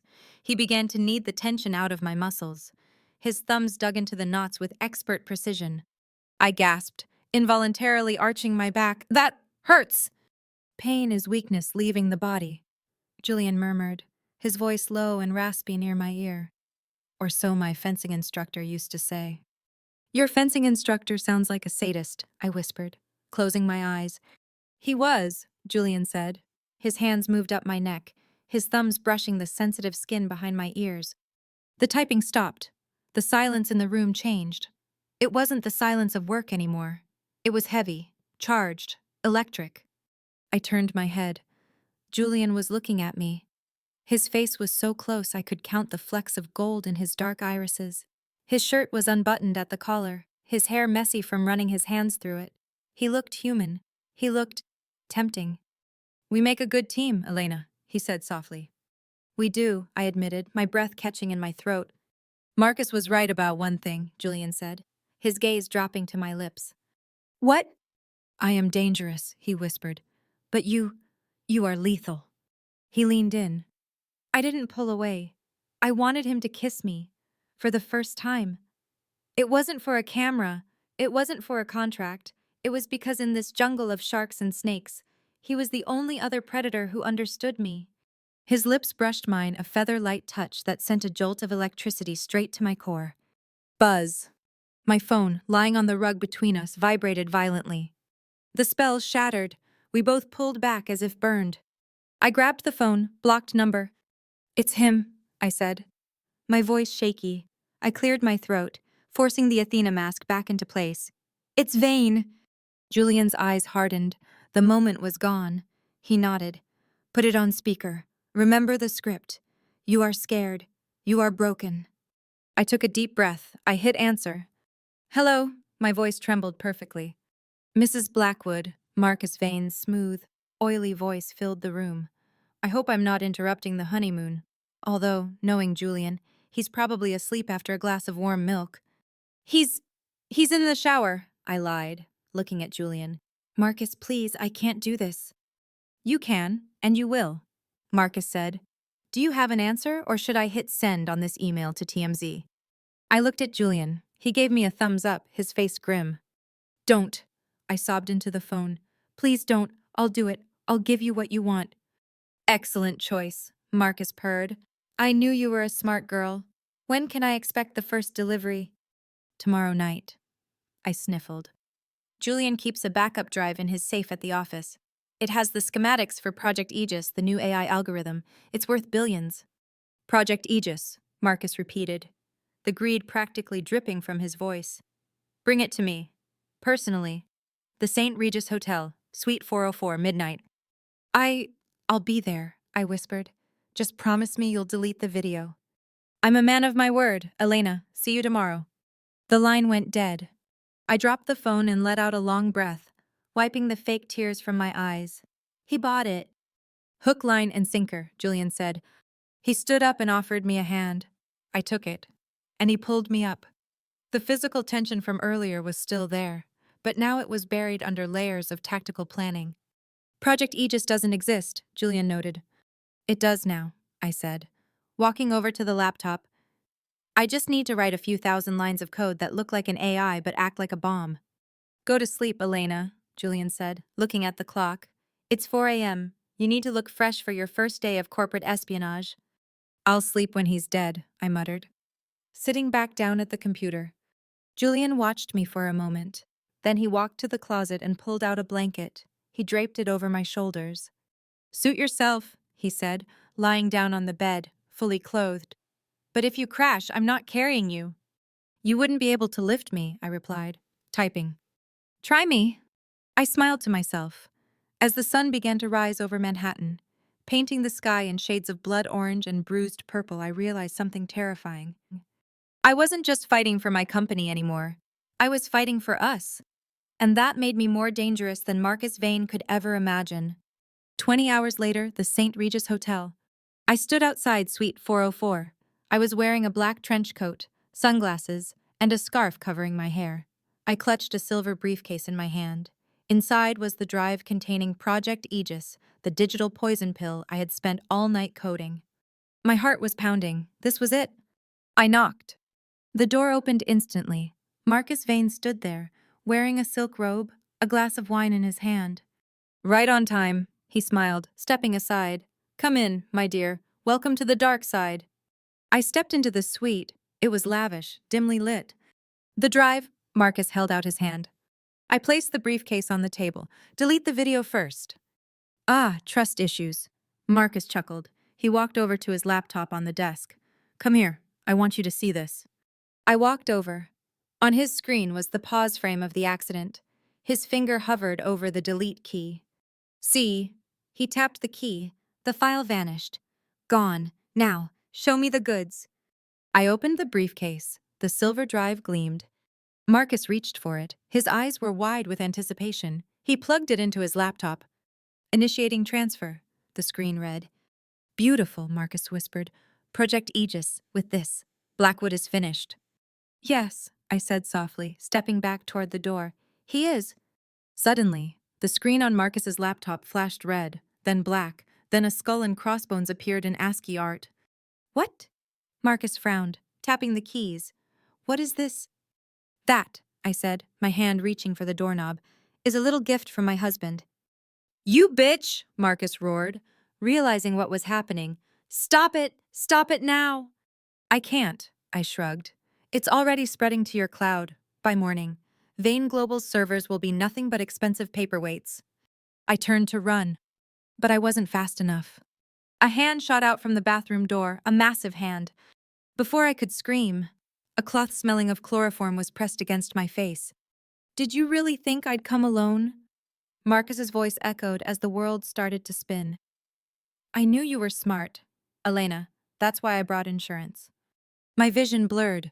The last thing I saw was Marcus pulling the drive out, laughing, while a hulking figure held me tight. Change of plans, Marcus sneered, his face swimming in front of me. We're not deleting the video, and we're not letting you leave. Julian wants a war, I'll send him your finger to start it. Everything went black. The screen of the laptop in the penthouse war room flashed a satisfying, terminal green. System purge complete. Vane global database corrupted. Got you, Julian whispered, leaning back in his leather chair. He took a sip of cold coffee, waiting for the phone to ring, waiting for Elena's voice, triumphant and breathless, telling him she was on her way home. The clock on the wall ticked, 12:30 a.m., 1:00 a.m., 1:15 a.m. The silence in the penthouse began to curdle, turning from peaceful to suffocating. Julian tapped his fingers on the mahogany desk. She should have called. Even if she was running late. Even if she had to ditch the phone, she would have found a way to signal. Elena wasn't sloppy. He picked up his phone and dialed her burner number. The subscriber you are calling is not in service. Julian frowned. He dialed the tracker embedded in the silver briefcase she had taken. No signal. A cold knot of unease tightened in his gut. He stood up and walked to the window, looking out at the city lights. New York looked peaceful from up here, a glittering grid of diamonds, but Julian knew better. Down there, in the shadows, things were messy. The intercom buzzed, startling him. It was the night concierge. Mr. Blackwood, I apologize for the disturbance. Sir, but a package just arrived for you. Priority courier. Who is it from? Julian asked, his voice tight. There is no return address, sir, but it's marked wedding gift. Send it up, Julian ordered, now. 3 minutes later, the elevator doors slid open. A nervous bellboy handed him a small, black velvet box wrapped in a red ribbon. Julian took it. It felt light, too light. He waited until the doors closed before he pulled the ribbon. The velvet lid sprang open. There was no finger inside. Julian let out a breath he didn't know he was holding. But then, he looked closer. Nestled in the white satin was the engagement ring, the massive, architectural diamond he had placed on Elena's finger just 24 hours ago. But the diamond wasn't white anymore. It was smeared with a thick, dark crimson substance. Fresh blood. Tucked beneath the ring was a note, typed on Vane Global stationery. Something borrowed, something blue. She didn't want to give it back, so we had to force it off. The finger is next. You have 30 minutes to release the decryption key for my servers, or I start sending her back to you, piece by piece. The world narrowed down to a single point of red rage. Julian didn't scream. He didn't throw the box. He went dangerously still. The temperature in the room seemed to drop below freezing. The Wolf of Wall Street, the civilized, charming businessman, died in that moment. Whatever was left was something primal, something dark. He walked to the desk, opened a drawer, and pulled out a black burner phone he hadn't used in 5 years. He dialed a number. It's me, Julian said, his voice void of humanity. Activate the ghost protocol. I want every camera in Manhattan hacked. I want every toll booth, every ATM, every traffic light scanned for facial recognition on Marcus Vane, and get the tactical team ready. Target? A distorted voice asked on the other end. Everyone, Julian replied. Burn the city down if you have to. Find my wife. He hung up, but he couldn't wait for the hackers. He needed a lead, now. He needed someone who knew how Marcus Vane thought, someone who had swum in the same sewer as Vane for decades. Richard Sterling. The basement of the Sterling Tower was a humiliating purgatory of flickering fluorescent lights and the smell of industrial toner. Richard Sterling, once the king of New York real estate, was currently sorting mail into plastic bins. Sorting for the 10th floor, Richard muttered to himself, his hand aching. This is absurd. I should be... Bang! The metal door to this mailroom flew off its hinges, slamming against the concrete wall with a deafening crash. Richard jumped, dropping a stack of envelopes. He spun around to see Julian Blackwood standing in the doorway. But this wasn't the Julian he knew. This man looked like the devil himself. His tie was gone, his shirt sleeves rolled up, revealing forearms tense with lethal intent. Julian, Richard stammered, backing away until he hit the sorting table. What is the meaning of this? I'm working, I'm doing what Elena said. Julian crossed the room in 2 strides. He didn't speak. He grabbed Richard by the lapels of his cheap suit and slammed him against the metal shelving unit. Letters rained down around them like confetti. Where is he? Julian snarled, his face inches from Richard's. Who are you talking about? Richard squealed, his eyes bulging with terror. Marcus Vane. Julian tightened his grip, lifting Richard off the floor until his toes dangled. He took her. He took Elena. He took Elena. Richard blinked, processing the information. A flicker of something crossed his face, not concern, but calculation. Well, that is unfortunate. But I don't see how that concerns me. She's your wife now. Besides, Vane is a dangerous man. I haven't spoken to him in years. Julian threw Richard onto the sorting table. Cans of soda and stacks of paper went flying. Julian pinned Richard down with his forearm against his throat, pressing hard enough to cut off the air supply. "Don't lie to me, Richard!" Julian roared. "You and Vane ran the union rackets together in the 90s. You know his bolt holes. You know where he takes people when he wants them to disappear. Tell me." I can't," Richard gasped, clawing at Julian's arm. "He'll kill me." "He might kill you later." Julian leaned in, his eyes burning with a terrifying promise. "But if you don't give me a location in the next 5 seconds, I will crush your windpipe right here, and I will tell the police it was a workplace accident." 1, 2. "The docks," Richard wheezed, his face turning purple. "The Red Hook grain terminal. The abandoned one. He owns it through a shell company. That's where we used to process the problems." Julian released the pressure, but didn't let go. "If she isn't there, Richard, I'm coming back, and I won't be asking questions." He shoved Richard aside and stormed out of the basement, leaving his father-in-law gasping for breath on a pile of junk mail. Darkness. Total, absolute crushing darkness. Consciousness returned to Elena in slow, painful waves. The first thing she felt was the throbbing ache in her head, the chemical hangover of chloroform. Her mouth tasted like metal and cotton. She tried to move her hands. She couldn't. Her wrists were zip-tied together behind her back, the plastic bit deep into her skin. She tried to sit up, but the floor beneath her lurched violently. She slid sideways, her shoulder slamming into a cold, corrugated metal wall. Clang! The sound was hollow, metallic. Elena blinked, trying to force her eyes to adjust. There was no light, not a single photon. But the smell. She knew that smell. Rust, sea salt, and the distinct acrid stench of engine grease. She was moving. Rumble, rumble. The vibration under the floor was deep and rhythmic. A truck, numb. It was too smooth for a truck. A train. Then, the floor tilted sharply. Elena slid helplessly across the darkness, hitting the opposite wall with a grunt of pain. She wasn't on a train, she was being lifted. "Help!" she tried to scream, but her voice came out as a dry croak. "Is anyone there?" Silence, only the groan of metal under stress.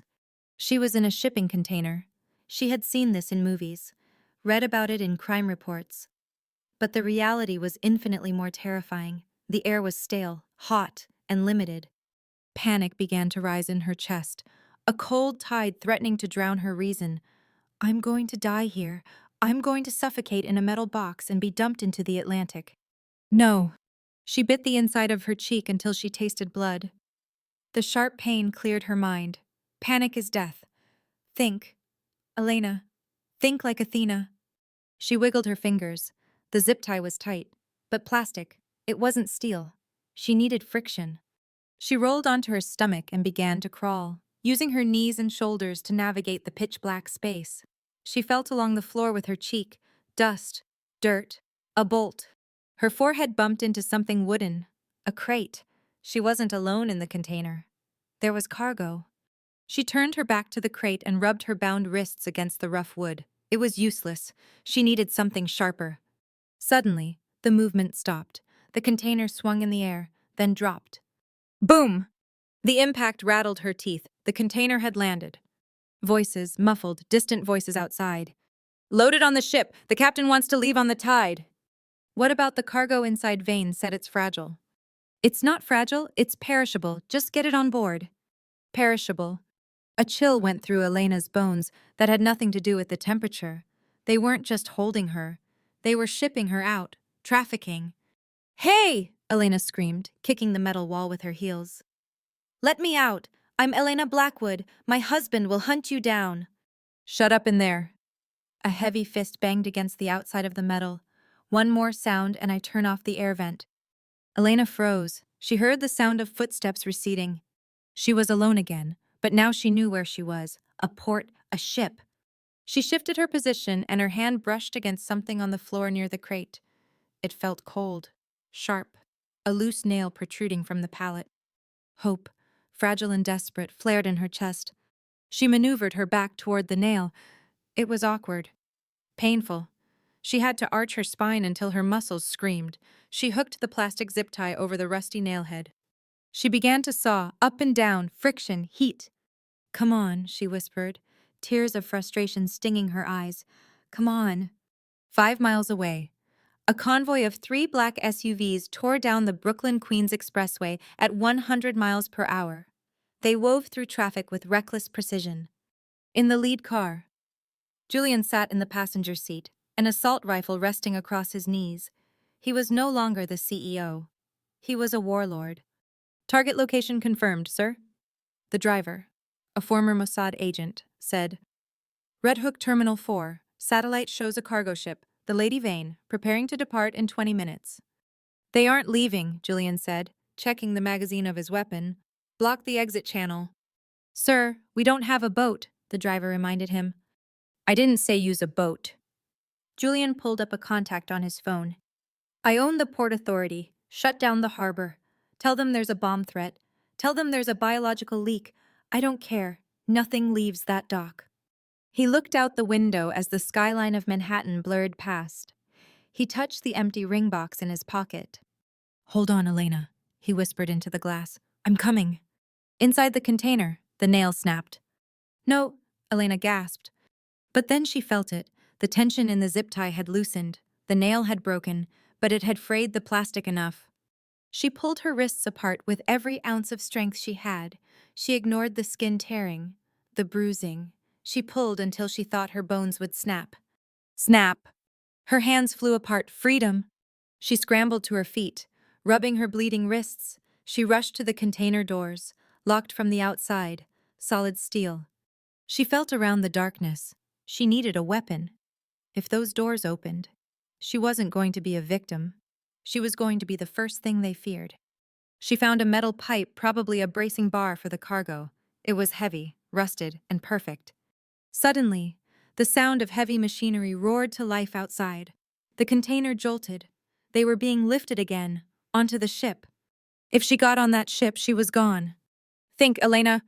She looked up, a tiny sliver of light. The air vent. It was too small to crawl through, but... She grabbed the metal pipe and jammed it into the vent slat. She used it as a lever. She hung her entire body weight on it. Screech! The metal groaned. Hey, what's that noise? A voice outside, closer this time. The lock on the container door clicked. Elena dropped the pipe, gripped it like a baseball bat, and pressed herself against the wall next to the door. The heavy doors swung open.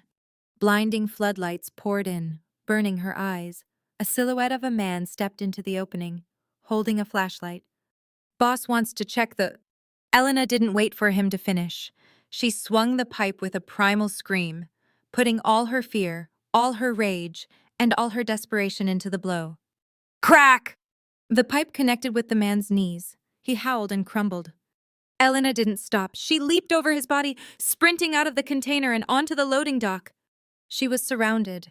Cargo crates, massive cranes, and dozens of armed men wearing Vane Global uniforms, and in the center of them, standing on the gangplank of the ship, was Marcus Vane. He looked down at her, surprised, then amused. Well, well, Marcus clapped slowly. The kitten has claws. Grab her.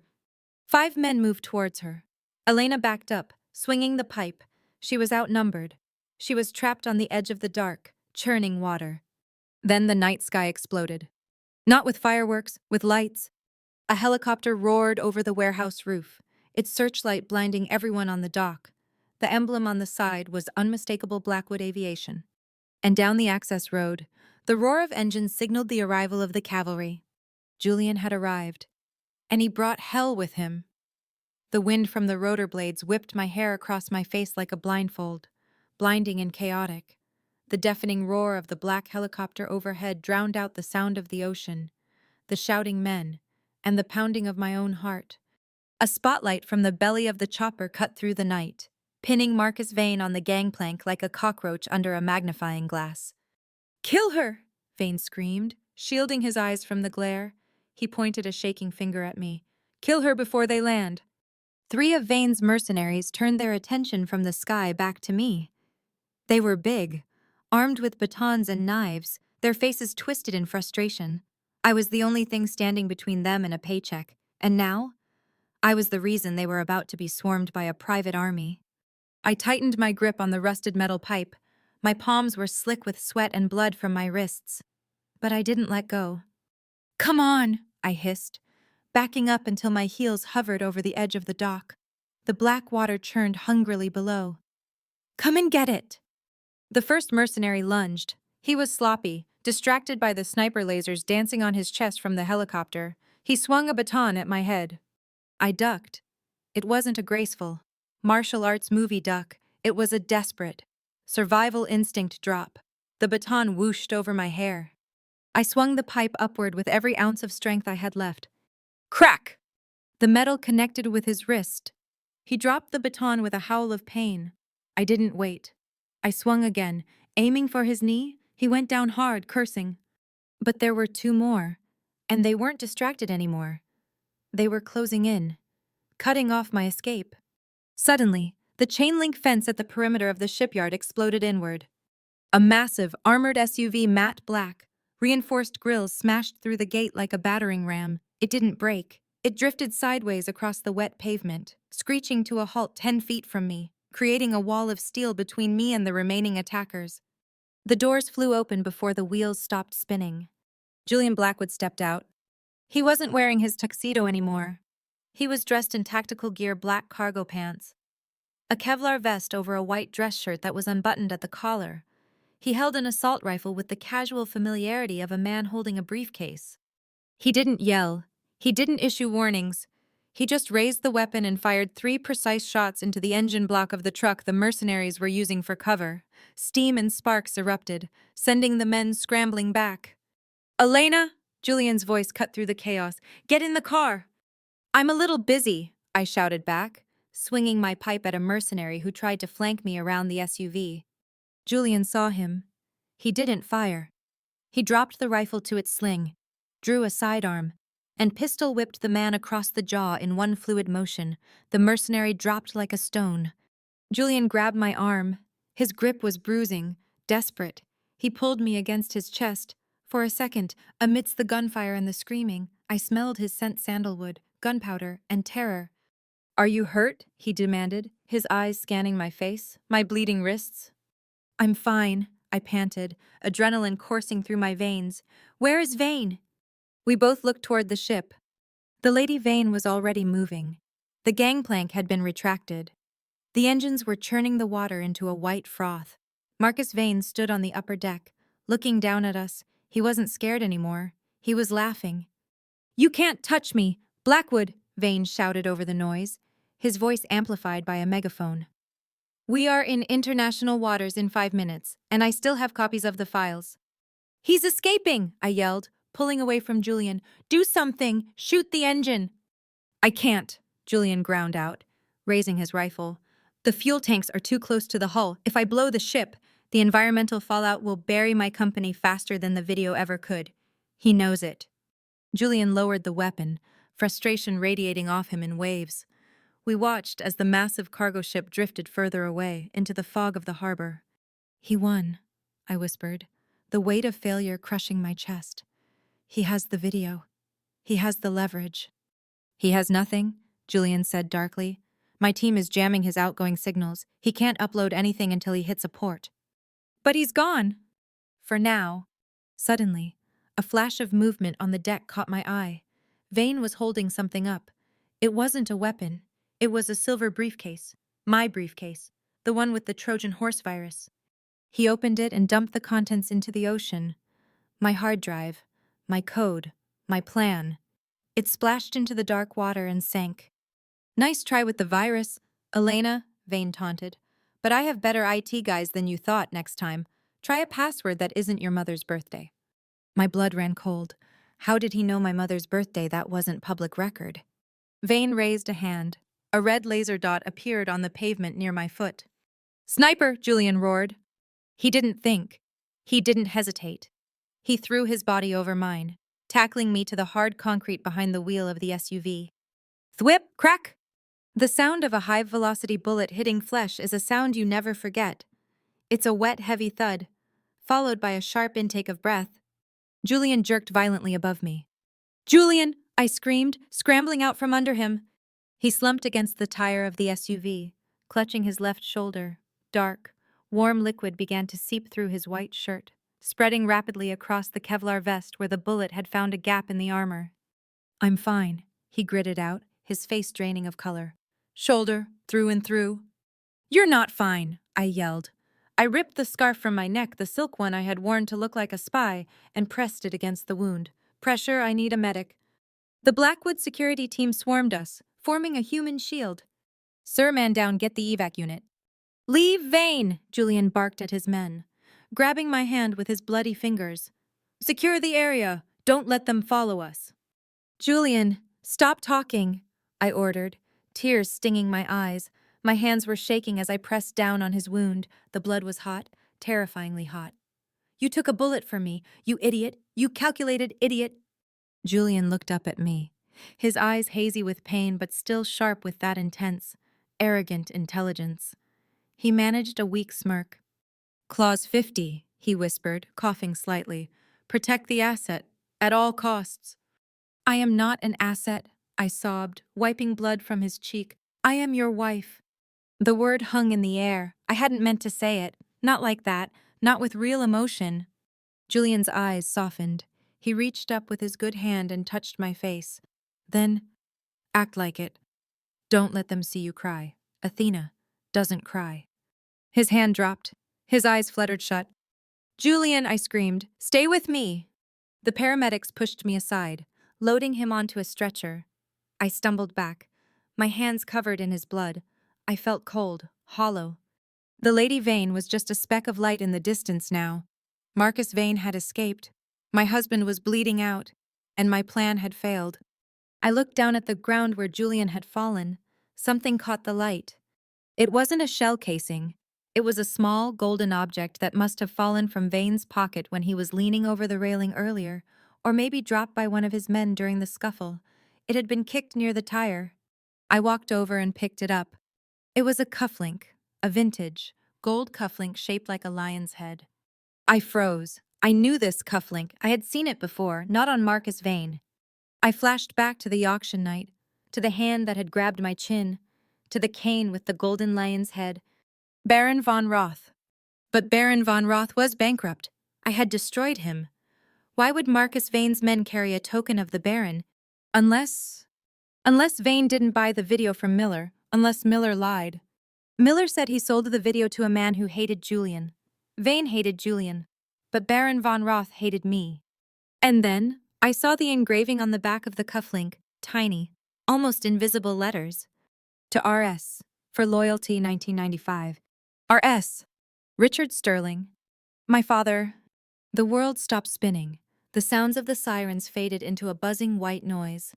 This wasn't Vane's cufflink, it was my father's. I remembered now. He used to wear them for luck. He had lost one years ago, or so he said. If this cufflink was here, on the dock, dropped by Vane's elite guard, it meant my father wasn't just a victim being interrogated in the basement. He was here, or he had been here. Richard Sterling wasn't just a pawn. He was the leak. He hadn't given Julian the location because he was scared. He gave the location because he wanted Julian to walk into an ambush. He wanted Vane to kill Julian, so that I would be a widow, a wealthy widow that he could control again. Mrs. Blackwood, the head of security shouted, grabbing my arm. The chopper is waiting. We have to go to Mount Sinai Hospital.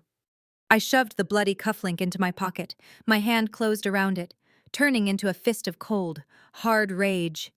I looked at the stretcher disappearing into the helicopter. Let's go, I said, my voice sounding strange to my own ears. It was devoid of fear, devoid of sadness. It was the voice of a woman who had just realized that the only way to win this game was to burn the entire board. Is he going to make it? I asked the medic as I climbed into the chopper. He's lost a lot of blood, ma'am. It hit the subclavian artery. It's touch and go. I looked out the window as we lifted off, leaving the bloody dock behind. He will make it, I whispered to the glass, because if he dies, I won't have anyone left to help me kill my father. The city lights of New York spread out below us, a beautiful, glittering graveyard, and somewhere down there, Richard Sterling was probably pouring himself a drink, thinking he had won. He was wrong. He hadn't just made an enemy of his daughter, he had made an enemy of the head of the Blackwood family. And I was going to collect my inheritance.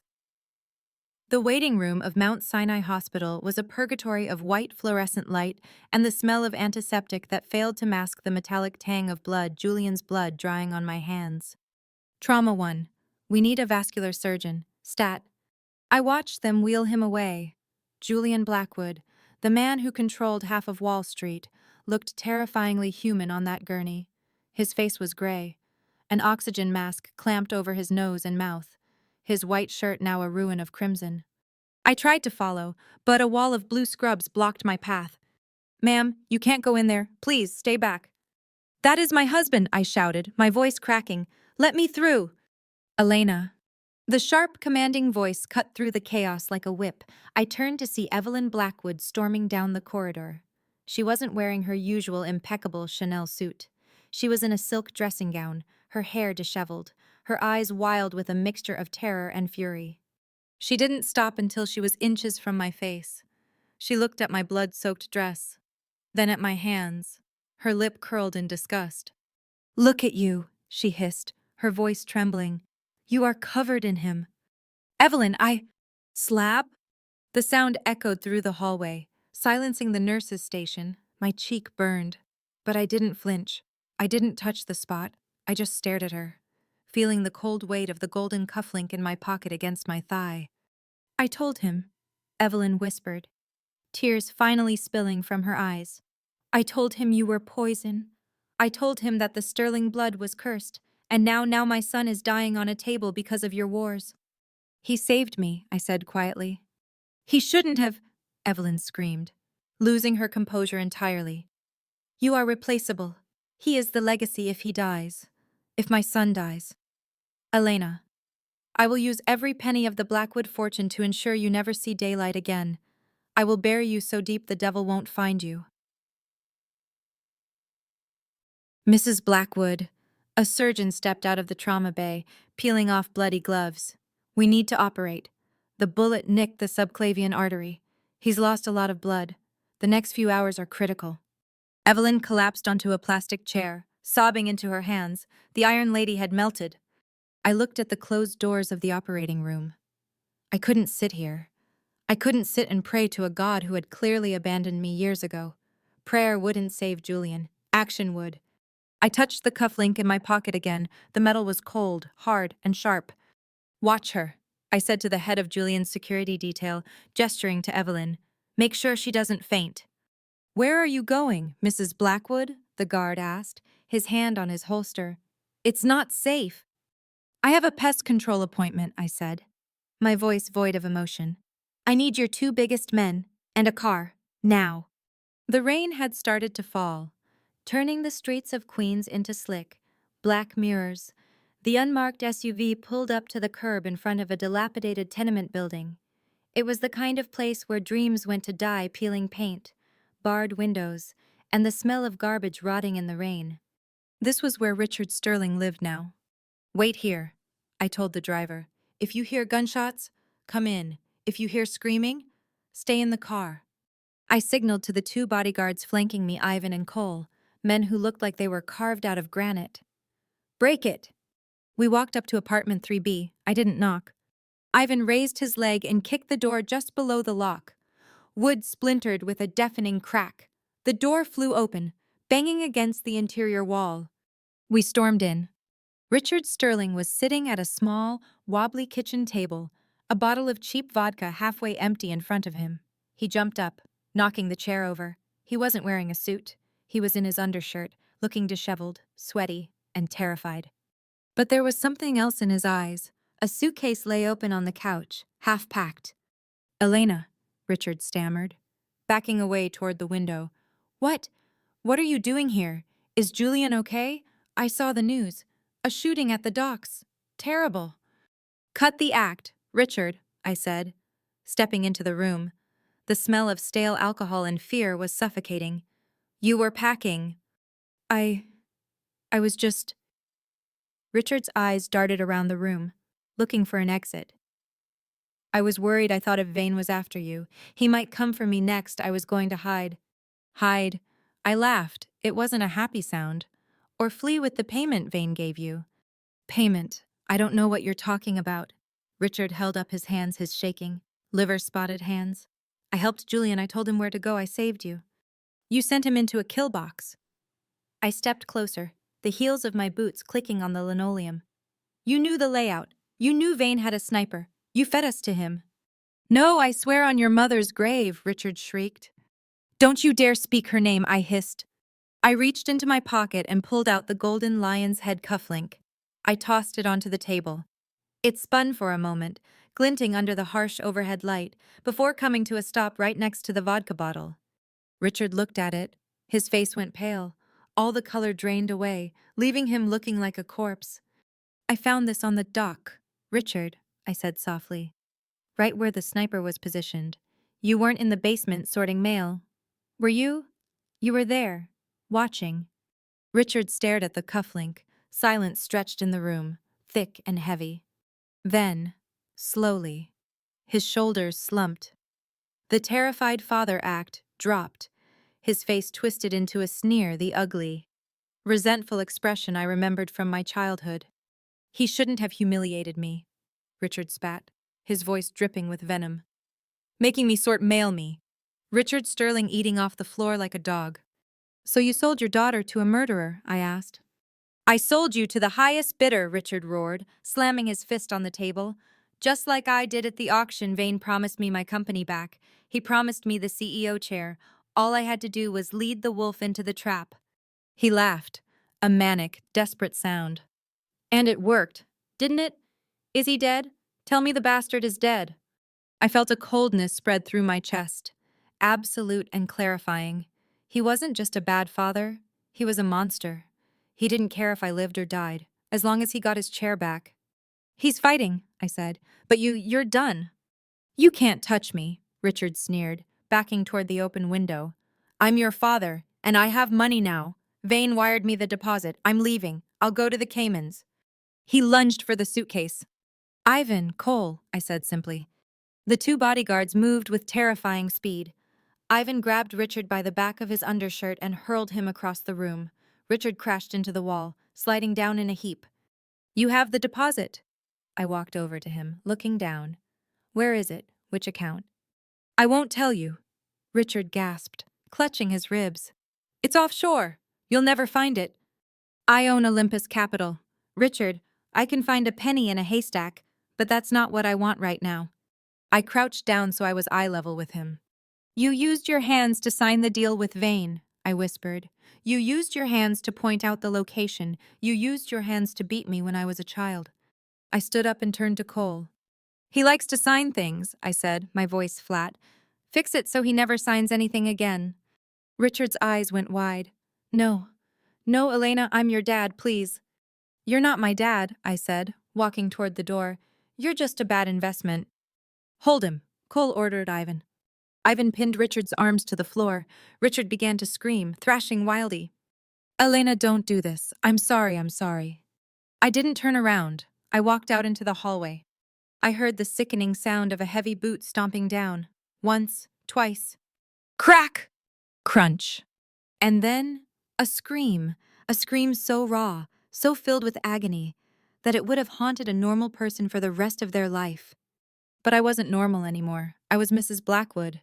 I waited until the screaming turned into low, pathetic whimpers. Then I walked back into the doorway. Richard was curled into a fetal position, sobbing. His hands were mangled, swollen, useless lumps of flesh. He would never hold a pen again. He would never hold a gavel. He would barely be able to hold a spoon. The money in your offshore account? I said, looking down at him. I'll have my team liquidate it by morning to pay for Julian's hospital bills. Consider it your contribution to the family. You witch! Richard wheezed, tears streaming down his face. And Richard, I leaned against the doorframe. Don't try to leave the city, because if you do, next time I won't target your hands, I'll target your tongue. I signaled the guards. Let's go. We have a patient to visit. We left him there, broken and penniless in the dark apartment, sobbing over his ruined hands. I walked back out into the rain. The water washed the blood from the dock off my boots, but it couldn't wash away the darkness that had settled in my soul.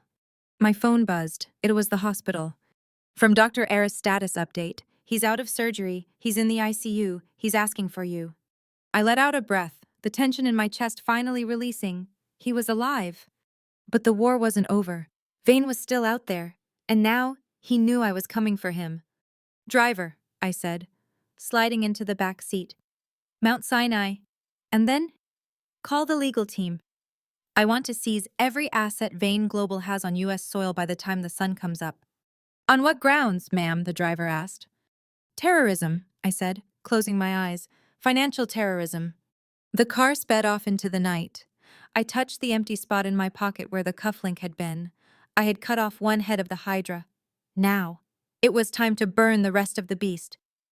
The rhythmic beeping of the cardiac monitor was the only sound in the ICU hallway. It was a monotonous, synthetic lullaby that grated against my raw nerves. I stood outside room 302, staring at my reflection in the glass. The woman looking back at me was unrecognizable. Her red dress was stained with mud and dried blood, Julian's blood on the bodice, and the invisible blood of my father on my hands. Her hair was a tangled mess of wind and rain. But her eyes were dead calm. They were the eyes of a predator who had just finished a meal. You smell like rain and retribution. I turned. Evelyn Blackwood was sitting on a bench across the hall. She had stopped crying. She was reapplying her lipstick, a perfect shade of blood crimson, using a small compact mirror. He's stable, I said, my voice hoarse. The doctor said the graft held. I know. Evelyn snapped the compact shut. She stood up and walked toward me, her heels clicking softly on the linoleum. She stopped a foot away, studying me with clinical fascination. I expected you to be curled up in a ball, weeping, or running away. Instead, you disappeared for 2 hours and came back looking like this. I had to take out the trash, I said simply. Evelyn's eyes narrowed. She glanced at my hands, which were scrubbed clean but still red from the cold. She didn't ask what I did. She knew. She was a Blackwood. She knew that some stains didn't come out with soap. My son, Evelyn whispered, her voice losing its edge, has a weakness for broken things. He thinks he can fix them. But you aren't broken, are you? Elena. Not anymore. Evelyn reached into her purse. I tensed, half expecting a weapon or a restraining order. Instead, she pulled out a key card. It was black, heavy, made of titanium. There was no magnetic strip, just a small gold chip embedded in the center. The Blackwood Ledger, Evelyn said, holding it out. It grants access to the sub-basement archives at the estate, and the offshore accounts in Zurich. Julian's father gave it to me the day I buried his mistress. I looked at the card, then at her. Why are you giving me this? Because. Evelyn pressed the card into my hand, her fingers cold and hard. This war isn't over. Marcus Vane is still out there, and if you are going to be Mrs. Julian Blackwood, you need more than just a sharp tongue. You need the family arsenal. She stepped back, smoothing her silk robe. Go inside, she commanded. He's awake, and if you ever make him bleed again, Elena, I won't just slap you. I will dismantle you. Understood, I said, pocketing the key. Good. Evelyn turned and walked away, her back straight as a steel rod. I'm going to get a coffee. It tastes like battery acid in this place, but I need the caffeine. I watched her go, realizing that, in her twisted way, she had just welcomed me into the family. Not with a hug, but with a weapon. I pushed the door open. The room was dim, lit only by the glow of the machines. Julian lay propped up against the pillows, his left shoulder heavily bandaged, tubes running from his arm. He looked pale, dangerously so, but his eyes were open. He turned his head as I entered. A faint, tired smile touched his lips. "You look terrible," he whispered, his voice raspy. "You look worse," I replied. Walking to the bedside, my legs suddenly felt weak. The adrenaline was fading, leaving behind a crushing wave of emotion. I reached out and took his hand, the good one. It was warm, alive. "You took a bullet," I said, my voice trembling. "That wasn't in the contract, Julian." "Clause 50, he murmured, squeezing my fingers weakly. "Protect the asset." "Stop calling me that," I choked out, a tear finally escaping and sliding down my cheek. "I'm not an asset. I'm the reason you're in a hospital bed." "No." Julian's eyes locked onto mine, intense and serious. "You're the reason I have something to fight for, before you. It was just numbers. Just acquisitions. Today, on that dock, I was scared, not of dying, but of losing you." My heart hammered against my ribs. This wasn't a game anymore. This wasn't a Trojan horse or a strategic alliance. "I found the leak," I whispered, needing to confess, needing him to know the darkness I carried. "It was my father. Richard sold us out." Julian didn't look surprised. I suspected. "I handled it," I said, my voice dropping to a whisper. "He won't be signing any more deals, or holding a phone, or buttoning his own shirt." Julian studied my face. He saw the violence in my eyes, the cold resolve. Most men would have been terrified. Julian Blackwood just brought my hand to his lips and kissed my knuckles. "Remind me never to forget our anniversary," he quipped softly. I let out a wet laugh, leaning my forehead against his hand. "You idiot." "Elena."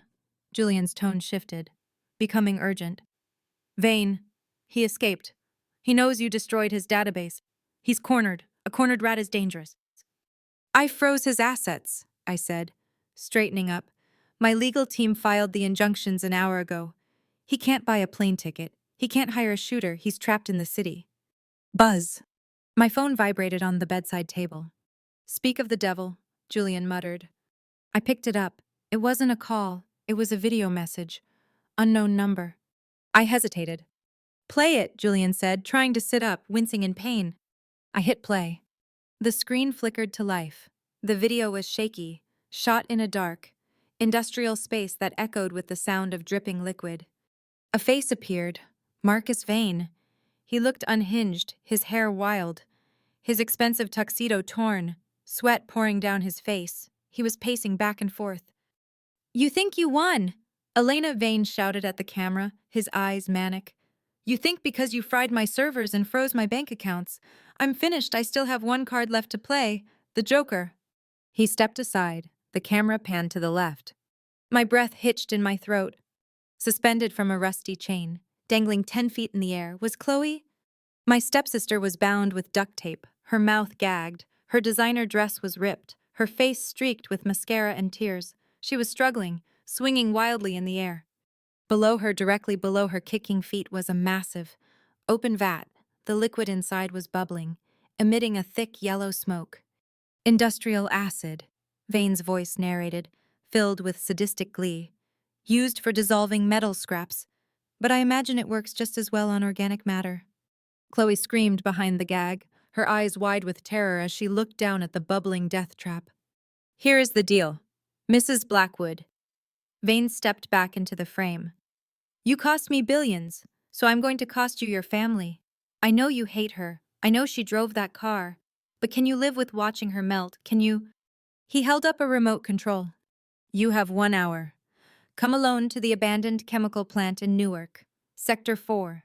Bring the decryption key for the virus you planted, or I push this button, and your sister takes a bath." The screen went black. Silence slammed back into the hospital room.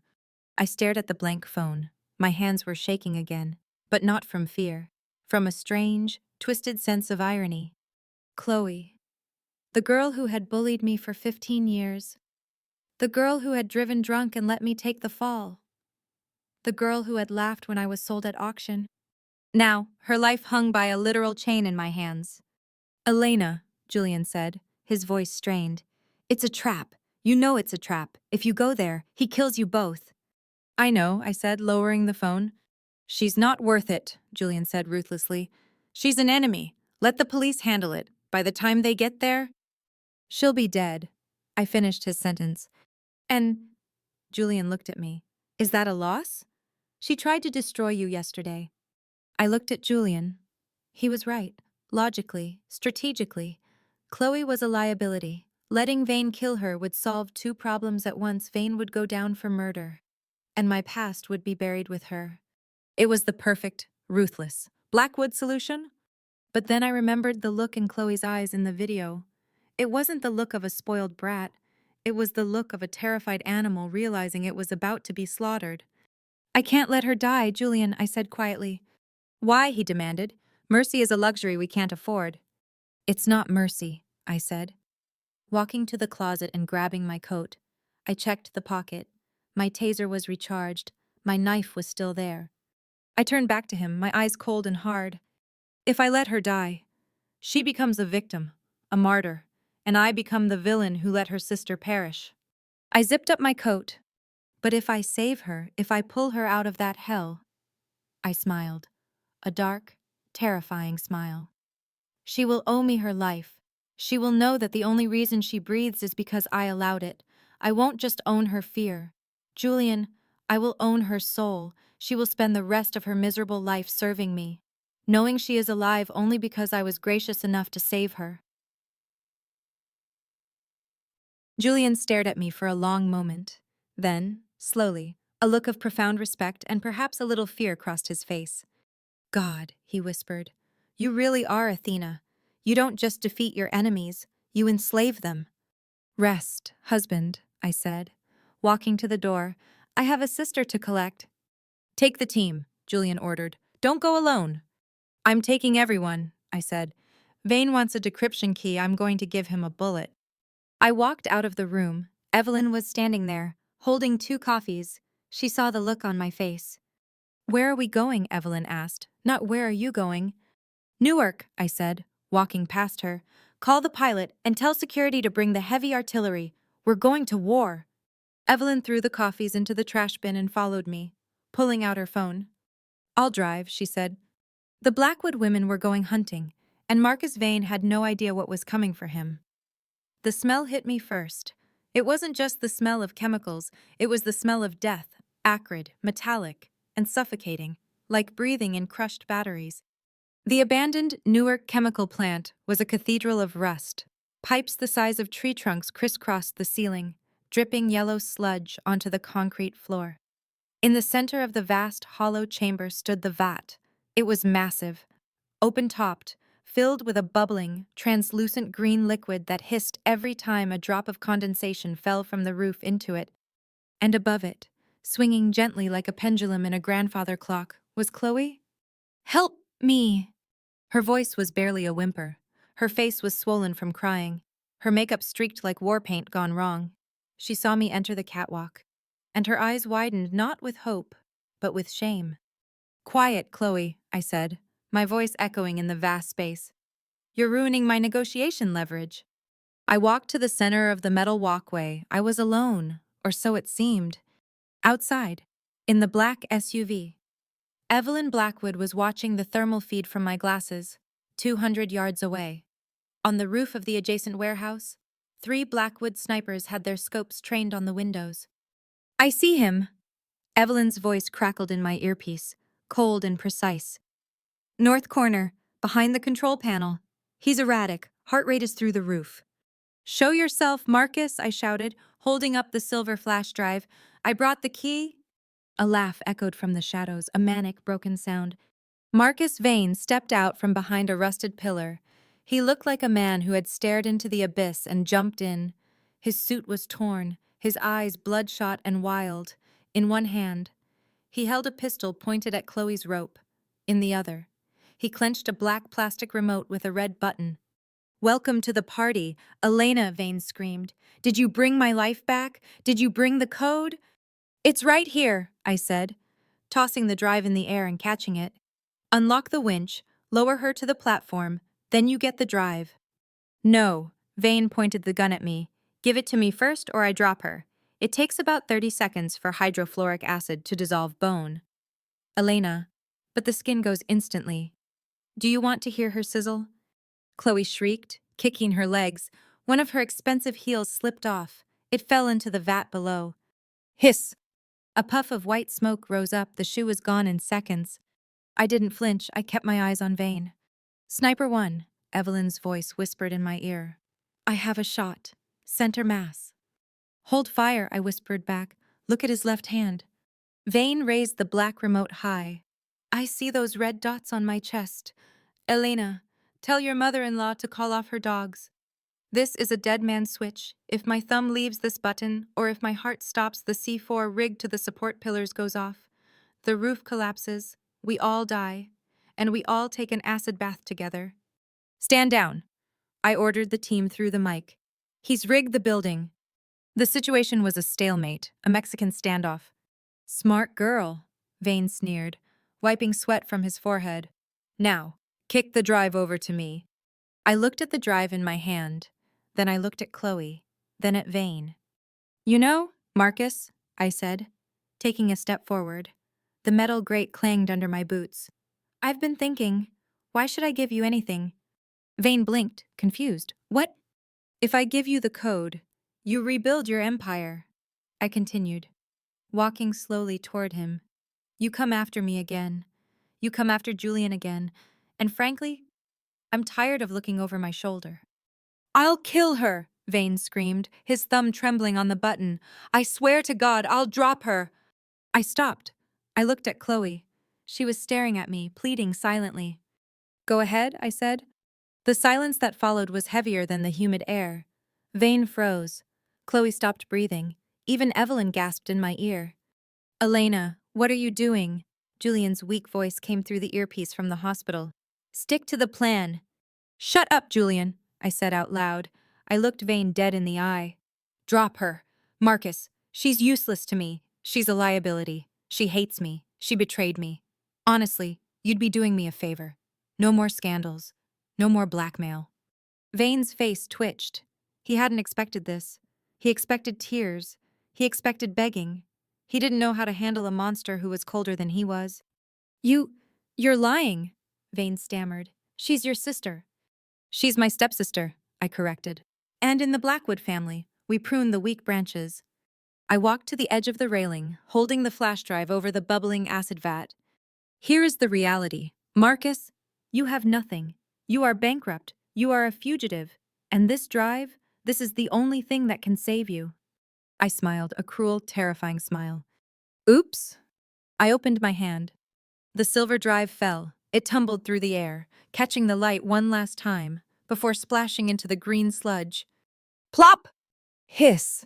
Vane watched in horror as his salvation dissolved. His $5 billion company, his legacy, his future. Gone in a puff of chemical smoke. No, Vane screamed, a sound of pure, animalistic agony. He dropped to his knees, clawing at the air as if he could magically retrieve it. You crazy bitch, you killed us. You killed us all. I didn't kill us. Marcus, I said, pulling my gun from my coat. I just took away your reason to live. Vane looked up at me, his eyes empty, broken. He let out a low, sobbing laugh. You're right, he whispered. I have nothing. He looked at the dead man's switch in his hand. So let's burn. His thumb pressed down on the button. No, Evelyn screamed in my ear. Click. Nothing happened. No explosion, no crumbling roof. Vane stared at the remote. He pressed it again. Click, click, click. Duracell, I said, stepping closer, pointing my gun at his head. I invested heavily in the company that supplies your batteries. But I also invested in a signal jammer. It's in my pocket. Your remote can't talk to the bombs. Marcus, you're offline. Vane looked at the remote, then at me. The realization of his total defeat washed over him. He roared, throwing the remote at me and charging like a wounded bull. He didn't go for me. He went for the lever on the wall, the manual release for the winch holding Chloe. If I go to hell, she comes with me. Shoot him, Evelyn shouted. I fired. Bang. The bullet hit Vane in the leg. He stumbled, crashing into the control panel, but his momentum carried him forward. His hand slammed onto the release lever. Clank! The chain holding Chloe snapped free. Ah! Chloe plummeted toward the acid. I didn't think. I dropped my gun and lunged, not for Vane, for the chain. My hand closed around the greasy, rusted iron links just as they whizzed over the railing. The sudden stop nearly yanked my arm out of its socket. I slammed into the railing, the breath knocked out of me. Hold on, I gripped my teeth, feeling the skin on my palms tear. Chloe dangled 3 feet above the surface of the acid. The heat rising from the liquid was already singeing the hem of her torn dress. Elena, don't let go, please! Chloe shrieked, looking up at me. Her face was a mask of pure terror. I got you, I groaned, my muscles screaming. Vane was on the floor, bleeding, laughing. You can't pull her up. Elena, you're not strong enough, watch her melt. He crawled toward his gun, which had slid across the floor. Evelyn, I shouted into the mic, now! Crack! The window high above shattered. A single bullet from the sniper on the roof passed through the glass, traveled 200 yards, and struck Marcus Vane directly in the center of his forehead. He collapsed instantly, his eyes still open, staring at the ceiling. Silence returned to the factory, broken only by Chloe's sobbing and the hissing of the acid. I was alone on the catwalk, holding the weight of my sister and my past in my bleeding hands. Pull me up, Chloe begged. Please, Elena, I'm sorry, I'll do anything. I looked down at her. I could pull her up, or I could let go. My hand was slipping. The blood made the chain slick. Anything, I asked, my voice strained. Anything, Chloe sobbed. I'll be your servant. I'll tell the truth about the accident. Just save me. Remember that, I whispered. With a final, primal scream of effort, I hauled the chain hand over hand. Evelyn burst through the doors with the tactical team, rushing to help me. We dragged Chloe over the railing. She collapsed onto the metal grate, shaking uncontrollably, hugging my ankles. Thank you. Thank you. I didn't hug her back. I stood up, wiping my bloody hands on my coat. I looked at Vane's body. Then I looked at the jammer in my pocket. I hadn't turned it on. The bomb remote had worked. The light on it was green. I frowned. I walked over to Vane's body and picked up the remote. I turned it over. It wasn't a detonator. It was a garage door opener painted black. Vane had been bluffing the entire time. There were no bombs, just fear. And I had almost sacrificed everything for a bluff. I started to laugh, a cold, hysterical laugh that echoed in the empty factory. Elena, Evelyn put a hand on my shoulder. Are you all right? He bluffed. I wiped a tear from my eye. The bastard bluffed. And you called it, Evelyn said, looking at me with admiration. You beat him at his own game. I looked down at Chloe, who was still clinging to my leg like a dog. Get her up, I ordered the guards. Take her to the police station. She has a confession to sign. But you saved me, Chloe stammered. I didn't save you because I love you, Chloe. I leaned down, whispering in her ear. I saved you because dead people can't testify. You are going to clear my name, and then you are going to prison. I walked away, leaving her screaming as the guards dragged her out. The war was over. But as I walked out into the cool night air, I realized something. My phone was buzzing. It wasn't Julian. It wasn't Evelyn. It was a notification from the Global News Network. Breaking. Marcus Vane found dead. But minutes before his death, an automated email was sent to every major news outlet. My blood froze. The email contains a video file. I opened the link. It wasn't the car accident video. It was a video of me, tonight, standing on the catwalk saying, "She's useless to me, drop her." Vane had live-streamed our entire confrontation. The world didn't see me save her. They only heard me tell him to kill her. I stared at the screen. The comments were already pouring in. Monster, cold-blooded killer, evil. I had won the battle, but I had just lost the public, monster. The word was spray-painted in bright red letters across the hood of the armored SUV as we pulled up to the precinct. Murderer. Lock her up. The crowd outside the NYPD headquarters was a surging ocean of angry faces. Lit by the strobe lights of news cameras, they were banging on the bulletproof glass, their mouths twisted in hate, holding up phones playing that damn video on a loop. She's useless to me, drop her. My voice, cold, detached, playing over and over again on every news channel from CNN to Al Jazeera. Inside the car, the silence was deafening. Evelyn Blackwood sat next to me, scrolling through her tablet with the speed of a concert pianist. Her face was a mask of concentrated fury. Olympus Capital stock is down 40% in pre-market trading, Evelyn announced, not looking up. Blackwood Media is down 30. The board is calling for an emergency vote of no confidence. They want your head. Elena, and frankly, looking at that mob outside. They might get it physically before they get it corporately. It's a 10-second clip out of context, I said, staring at the crowd. I didn't feel fear. I felt the cold, hard clarity of a chess player who had just realized her opponent cheated. Vane was dead, but he managed to checkmate me from the grave. Perception is reality, darling, Evelyn snapped. Nobody cares about context. They care that the new Mrs. Blackwood looks like she ordered a hit on her own sister. We are hemorrhaging credibility. Then we need a transfusion, I said. Turn the car around. What? The driver looked at me in the rearview mirror, confused. Ma'am, the police are expecting you for questioning. The police can wait, I ordered. Take us to the plaza, and Evelyn call every major network. Tell them we are holding a press conference in 1 hour, exclusive. No questions barred. You can't handle the press right now, Evelyn warned. They will eat you alive. I'm not going to handle them. I checked my reflection in the dark window. Chloe is at Mount Sinai Hospital. The ICU nurse walked into room 302 with a tray of medication, only to drop it with a crash. The bed was empty. The heart monitor was disconnected, the wires dangling uselessly. The IV line had been ripped out, leaving a trail of blood drops on the linoleum floor leading to the closet. The closet door opened. Julian Blackwood stepped out. He was pale, his skin the color of ash. Sweat beaded on his forehead, but he was wearing his spare suit, a charcoal gray Tom Ford, that hung slightly loose on his frame because of the bandages wrapped around his chest. He buttoned his shirt with one hand, grimacing as pain shot through his shoulder like a lightning bolt. Mr. Blackwood, the nurse gasped. You can't leave. You lost 2 pints of blood your stitches could tear. My wife is being crucified on national television, Julian said, adjusting his collar. He leaned against the wall for a second to steady himself, fighting the dizziness.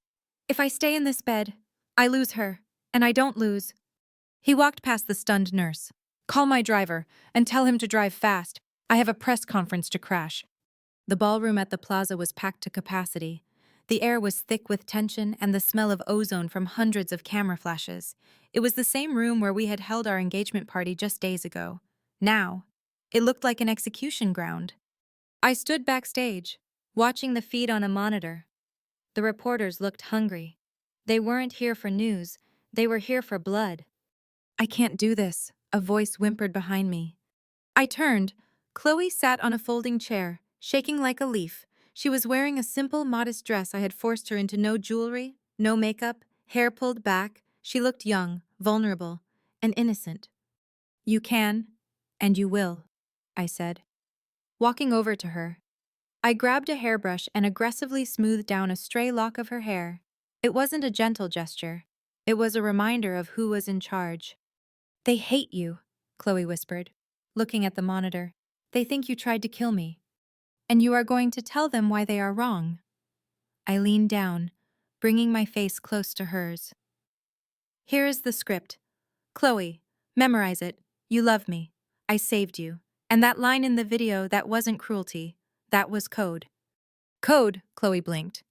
Code, I repeated firmly. A secret language we developed as children to survive our abusive father. When I said drop her, it was a signal for you to brace for impact because I was about to shoot Vane. It was tactical. It was brilliant. And it was all out of love. That's a lie, Chloe breathed. You really wanted him to drop me. Does it matter? I stood up, towering over her. Here is your reality. Chloe, you have 2 choices. Option A. You go out there and tell them the truth. You tell them I'm a monster. And then, I release the 2018 dashcam footage to the police. You go to prison for vehicular manslaughter, and you rot in a cell for 10 years. I paused, letting the threat sink in. Option B. You go out there and give the performance of your life. You cry. You hug me. You tell the world I am your hero, and tomorrow I set you up with a trust fund, a penthouse in Paris, and a clean slate. Chloe looked at me. She looked at the door leading to the stage. Then she looked at the imaginary prison bars closing in around her. She stood up, she took a deep breath, and suddenly, the tears welled up in her eyes perfect, photogenic tears. "Does the penthouse have a view of the Eiffel Tower?" she asked, her voice trembling. 360 degrees, I promised. "Showtime," Chloe whispered. We walked onto the stage together. The roar of the press was deafening. "Mrs. Blackwood, did you order the death of your sister? Is it true you're a sociopath? Why did you say it?" I stood at the podium, gripping the edges until my knuckles turned white. I waited. I didn't speak. I let them scream until they ran out of breath. "You have all seen the video," I began, my voice steady, projecting strength. "You have heard 7 seconds of a 12-hour nightmare. You think you know me. You think you know what happened in that factory." I stepped aside. "But there is only one person whose opinion matters." Chloe stepped up to the microphone. She looked small, fragile. She sniffled audibly, wiping her eyes with a tissue. The room went silent. "My name is Chloe Sterling," she said, her voice wavering perfectly. And Elena didn't try to kill me." She looked up, staring directly into the main camera. "She saved me." A murmur rippled through the room. "That man, Marcus Vane, he was going to melt me," Chloe sobbed. And this time, the fear was real. "He had a bomb. He had a gun. Elena walked in there alone. She didn't have a weapon. She only had her wits." "But the video," a reporter from the New York Times shouted. "She told him to drop you. We all heard it." "It was a code," Chloe shouted back, defending me with a ferocity that surprised even me. "We grew up in a house of lies. Our father, he was a monster. Elena and I, we had to have secret signals. Drop it meant get ready to run. Useless meant he's distracted." She was talking to me, not him. She was telling me to prepare for the fall because she was about to take the shot. She turned to me, tears streaming down her face, and threw her arms around my neck. "She caught me," Chloe wept into the microphone, clinging to me. "She caught the chain with her bare hands. Look at her hands." I instinctively held up my hands. They were bandaged, wrapped in white gauze where the rusty iron had torn the skin. The camera zoomed in. The visual was undeniable. The monster had flayed her own palms to save her sister. The atmosphere in this room shifted instantly. The hostility evaporated, replaced by confusion. And then, admiration. It was the perfect narrative pivot, from villain to misunderstood hero. "I love you, Elena," Chloe whispered in my ear, loud enough for the mic to pick up, then, softer, "just for me. Paris, don't forget." "I love you too," I whispered back, first class. We broke the hug. I looked at the reporters. Their faces had changed. They were writing furiously. The hero sister, the secret code, the Blackwood redemption. "Are there any more questions?" I asked, challenging them. "Mrs. Blackwood?" A reporter raised his hand, his tone respectful now. "What is the status of your husband? We heard he was wounded." Before I could answer, a murmur started at the back of the room. It grew into a wave of applause. I looked up. Julian was walking through the crowd. He looked like death warmed over, his skin pale, his arm in a sling hidden under his jacket. But he walked with the power of a king returning to his throne. He walked up the steps of the stage, ignoring the pain that must have been tearing him apart. He stood next to me, sliding his good arm around my waist. "My wife," Julian said into the microphone, his voice deep and commanding, silencing the room, "is the strongest person I have ever known. She fought a terrorist. She saved her family. And she brought down a criminal empire in one night. If anyone has a problem with how she did it, you can take it up with me." He looked at the camera, his eyes burning with a warning to the entire world. "But I suggest you don't, because the Blackwoods protect their own." He looked down at me. I looked up at him, and in that moment, under the blinding lights, with the world watching, we weren't pretending. We were a united front, an unstoppable force. "Thank you," Julian said. "This press conference is over." He guided me off the stage. The moment we were behind the curtain, out of sight of the cameras, Julian stumbled. I caught him. "You idiot," I hissed, terrified. "You ripped your stitches." "Worth it," Julian groaned, leaning heavily on me. Did we win? Check your phone, Evelyn said, appearing from the shadows with a bottle of water. Olympus stock just rebounded. It's up 10%. The narrative has flipped. You're trending. Elena, add your sister code is the #1 hashtag in America. I let out a breath, leaning against the wall. We had done it. We had spun a disaster into a legend. Get him back to the hospital, I ordered the security team. And take Chloe to the airport. One-way ticket to Charles de Gaulle. Wait, Evelyn said, looking at her tablet. Her face wasn't celebrating, it was pale. What now? I asked, wiping sweat from my forehead. Is there another video? No. Evelyn looked up, her eyes wide with shock. It's the market. While the stock was crashing earlier, someone was buying. Buying? Julian straightened up, ignoring his pain. Hu Vane is dead. My father is retired. Not Vane. Evelyn turned the screen to us. It's a shell company based in Singapore. They bought 15% of Blackwood Media and 20% of Olympus Capital during the panic dip. They are now the second largest shareholder in both companies. Who is behind it? I demanded. The shell company just filed a disclosure form. Evelyn's voice trembled. The signatory is Alexander Blackwood. Julian froze. The color that had returned to his face drained away completely. That's impossible, Julian whispered. Alexander is dead. My brother died in a plane crash 3 years ago. I identified the body. Apparently not, Evelyn said, staring at the screen, because he just called a board meeting for tomorrow morning. The agenda item, the removal of Julian Blackwood as CEO due to medical incapacity. I looked at Julian. I saw something in his eyes I had never seen before. Not fear, not anger. Guilt. Julian, I asked softly, who is Alexander? Julian closed his eyes, leaning his head back against the wall. He's the rightful heir, Julian whispered. And the man I was supposed to kill. The curtain fluttered. The flashbulbs popped outside. We had won the battle for public opinion. But a ghost had just risen from the grave to take the throne. The boardroom on the 50th floor of Blackwood Tower was usually a place of sterile, air-conditioned silence.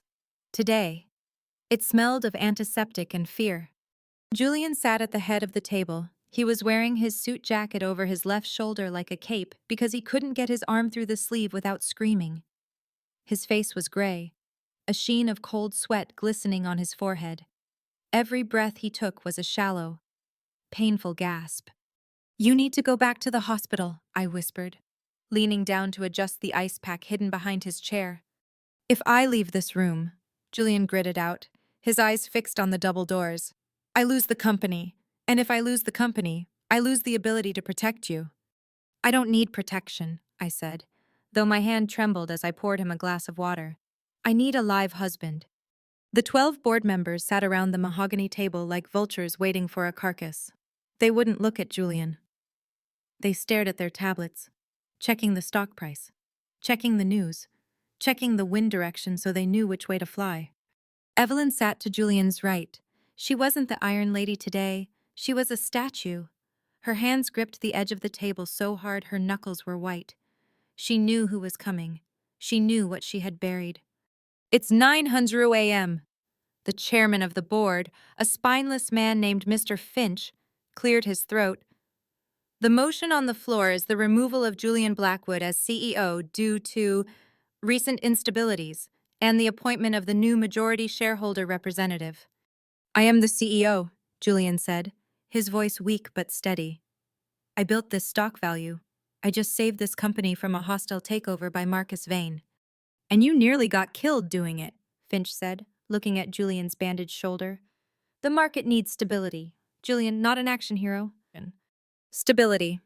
The word came from this corridor. It was deep, resonant, and terrifyingly familiar. The double doors didn't open. They were pushed. A man walked in. The air in the room seemed to follow him, sucking the oxygen out of our lungs. He was tall, taller than Julian. He wore a black bespoke suit that cost more than the building we were sitting in. He walked with a slight limp, leaning on a cane made of black carbon fiber. But it was his face that froze the blood in my veins. It was Julian's face, but older, harder. A jagged, silvery burn scar ran from his left ear down to his jawline. disappearing into his collar. It twisted his smile into a permanent, cynical sneer. Alexander Blackwood, the dead brother, the rightful heir. "Hello, mother," Alexander said, stopping at the foot of the table. His voice was like gravel grinding in a mixer. "You look well. Grief suits you." Evelyn let out a choked sob. Covering her mouth, she couldn't speak. She looked like she was seeing a demon. "And Julian." Alexander turned his gaze to my husband. "I see you're sitting in my chair, again." "Alex," Julian whispered, trying to stand up. He stumbled, gripping the table for support. His face was a mask of pure horror. You died. The crash in the Andes. I saw the report." "You saw what you wanted to see." Alexander walked slowly around the table, the tap, tap, tap of his cane echoing like a countdown. "You saw a charred body in the wreckage. You saw a golden opportunity. You signed the death certificate without waiting for the DNA results. Didn't you? Little brother." He stopped behind Julian's chair. He leaned down, whispering into Julian's ear, but loud enough for the room to hear. "You stopped the search after 3 days, Julian. I crawled through the snow for 7. The boardroom gasped. The board members exchanged horrified glances. This wasn't just corporate politics. This was biblical betrayal. Cain and Abel in a bespoke suit. "I didn't know," Julian rasped, tears filling his eyes. "I swear to God, Alex. They told me there were no survivors. I mourned you." "You mourned me all of the way to the bank." Alexander laughed. It was a cold, joyless sound.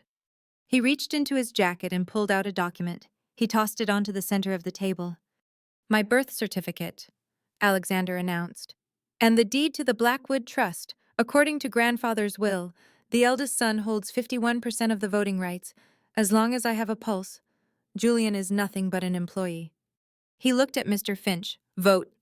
Finch swallowed hard. He looked at Julian, bleeding through his shirt. He looked at Alexander, radiating lethal power. "All in favor of reinstating Alexander Blackwood as chairman and CEO?" Finch asked shakily. Every single hand in the room went up, even Evelyn's. Julian looked at his mother. "Mom, he's the heir. Julian," Evelyn whispered, tears streaming down her face, avoiding his eyes. "It's the rule. I can't break the rule." Julian slumped back in his chair, defeated. The fight drained out of him. He looked small, broken. "Excellent," Alexander smiled, the scar on his neck stretching. "Now, get out of my seat." Julian tried to push himself up, but his legs gave way. He groaned, clutching his shoulder. "I said." Alexander grabbed the back of the chair and yanked it. "Get out." Julian fell to the floor, hitting the carpet with a thud. "Stop it," I screamed. I had been frozen until now, paralyzed by the shock of the resurrection. But seeing Julian on the floor, seeing his own brother kick the chair away like he was trash, something inside me snapped. I rushed to Julian, kneeling beside him, checking his bandages. Fresh blood was seeping through. "You're killing him!" I shouted at Alexander. "He needs a doctor!" Alexander looked down at me. For the first time, his eyes locked onto mine. They were blue, like Julian's, but where Julian's were like the ocean, Alexander's were like ice. "Ah," Alexander murmured. "The wife, Elena Sterling, the woman who dismantled Marcus Vane and manipulated the entire American media in 24 hours. He crouched down, using his cane for balance until his face was level with mine. "You are impressive," he said, tilting his head. "Far too impressive for a weakling like him." He reached out and touched a lock of my hair. I slapped his hand away. "Don't touch me," I hissed. Alexander chuckled. He stood up and looked at the board members. "I have a new motion," Alexander announced casually, as if ordering lunch.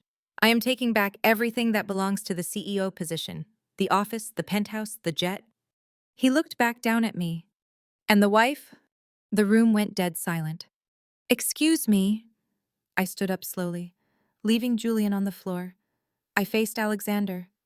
I was a head shorter than him, but I didn't back down. "You heard me," Alexander said smoothly. "You signed a contract with the CEO of Blackwood Media, didn't you? It's a corporate marriage, a merger of assets. Well, I am the CEO now. Technically, Your contract is with me. He took a step closer, invading my space. Julian is finished. Elena, he has no money, no power. He is a cripple living on my charity. You are a woman of ambition. You like power. I saw what you did to Vane. You have a killer instinct. He extended his hand. Leave him on the floor. Join me. We can rule this city together. I can give you things Julian only dreams of. I can give you the world. I looked at his hand. It was unscarred, manicured, powerful. Then I looked at Julian. He was struggling to sit up, his face pale, watching me with a look of utter devastation. He didn't ask me to stay. He didn't beg. He expected me to leave. Because that's how his world worked. Power attracts power. You're right, I said to Alexander. I am a woman of ambition. Alexander smiled, arrogant and victorious. I stepped closer to him. I reached out as if to take his hand. Then I stepped past him. I walked to the table, grabbed the pitcher of ice water, and turned around. Splash! I threw the entire pitcher of water into Alexander's face. The shock made him gasp. Water dripped from his expensive suit, from his scar, ruining his perfect entrance. I am ambitious, I said, my voice ringing through the boardroom. But I don't invest in garbage. You? Alexander wiped his face, his eyes flashing with dangerous rage. You think you can walk in here and claim me like a piece of furniture? I stepped between him and Julian, acting as a human shield. You are not a king, Alexander. You are a ghost. And do you know what we do with ghosts in my family? We exorcise them. I pointed at the door. You can have the chair, you can have the building, but you will never have him, and you will certainly never have me. I turned to the security guards. Ivan and Cole were standing by the door, confused, unsure who to obey. Help my husband up, I ordered. Now. Ivan hesitated, looking at Alexander. I pay your salary, Alexander roared. Leave him. Ivan looked at Alexander. Then he looked at me, the woman who had saved his life on the docks. The woman who had crushed Richard Sterling's hands for betraying the family. Ivan walked past Alexander. He helped Julian stand up. Thank you, Julian whispered to Ivan. Let's go, I said, wrapping my arm around Julian's waist, supporting his weight. We walked toward the door. As we passed Alexander, he grabbed my arm. His grip was like iron. You are making a mistake, Elena, he whispered, his voice vibrating with menace. If you walk out that door with him, I will destroy you both. I will freeze every account. I will burn every bridge. You will be on the street by tonight. Let go of my wife, Julian said. It wasn't a weak whisper this time. Julian reached into his jacket with his good hand and pulled out a gun, the same gun he had carried at the docks. He pressed the barrel into Alexander's stomach. I might be fired, Julian hissed, his eyes burning with the old wolf's fire. But I'm not dead yet. Let go. Alexander looked down at the gun. He smiled, a slow, impressed smile. He released my arm. Run along, little brother, Alexander said. Take your broken toy. I'll enjoy watching you starve. We backed out of the room. The moment the doors closed, Julian collapsed against the wall, sliding down. He's right, Julian gasped. We have nothing. He has the voting rights. He has the accounts. We have something he doesn't, I said, kneeling down and stroking his sweaty face. What? We have the truth, I said, looking at the elevator. You didn't stop the search, Julian. Someone forged your signature. How do you know? Because I pulled the titanium key card Evelyn had given me from my pocket. Your mother gave me the key to the archives, and she looked terrified when he walked in. She knew he was alive. Julian, she knew. Julian stared at me. The betrayal went deeper than he thought. We aren't going to the street, I said, helping him up as the elevator arrived. We are going to the sub-basement. We are going to find out why your brother really died. And then, we are going to bury him for real. The sub-basement of the Blackwood Tower was a place time had forgotten. It was 3 levels below the parking garage. A Cold War-era bunker designed to survive a nuclear blast. The air was stale, recycled, and cold enough to see your breath. I swiped the titanium keycard Evelyn had given me. The reader chirped a lonely, electronic sound in the silence. The heavy blast doors groaned, the hydraulic seals hissing as they cracked open for the first time in decades.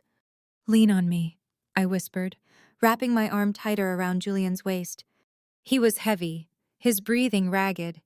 The adrenaline that had sustained him in the boardroom was gone, leaving behind only the agony of a torn artery and a broken heart. "I'm fine," Julian lied, stumbling as we crossed the threshold. "Just find the light." I fumbled along the wall until my hand hit a heavy industrial switch. Clunk! Banks of fluorescent lights flickered to life, buzzing like angry hornets. They illuminated a vast room filled with rows of gray metal filing cabinets. Stretching back into the darkness, this wasn't just an archive. It was a graveyard of secrets. "Where do we look?" I asked, scanning the endless rows. "There are thousands of files here." Grandfather was paranoid. Julian wheezed. Sliding down the wall to sit on the concrete floor, he clutched his bandaged shoulder, his face slick with sweat. He kept a doomsday file on everyone, even family, especially family. Look for the year 2019, the year Alexander died. I ran down the aisle, checking the labels, 2015, 2017, 2019. I pulled the drawer open. It was jammed with manila folders, tax returns, mergers, acquisitions. "It's not here," I shouted, panic rising in my chest. "It's just financial data." "Look for the black tab," Julian called out, his voice growing fainter. "Grandfather color-coded his sins." I frantically thumbed through the papers. White, white, yellow, and black. A single, thin folder with a black tab. No name, just a date, October 14th, 2019, the day of the plane crash. I pulled it out. My hands were shaking. I opened it. There were no financial spreadsheets inside. There were photos. Grainy surveillance photos taken in a warehouse in Sudan, and shipping manifests for agricultural equipment that were clearly crates of automatic rifles and nerve gas canisters. And there was a letter, handwritten by Alexander.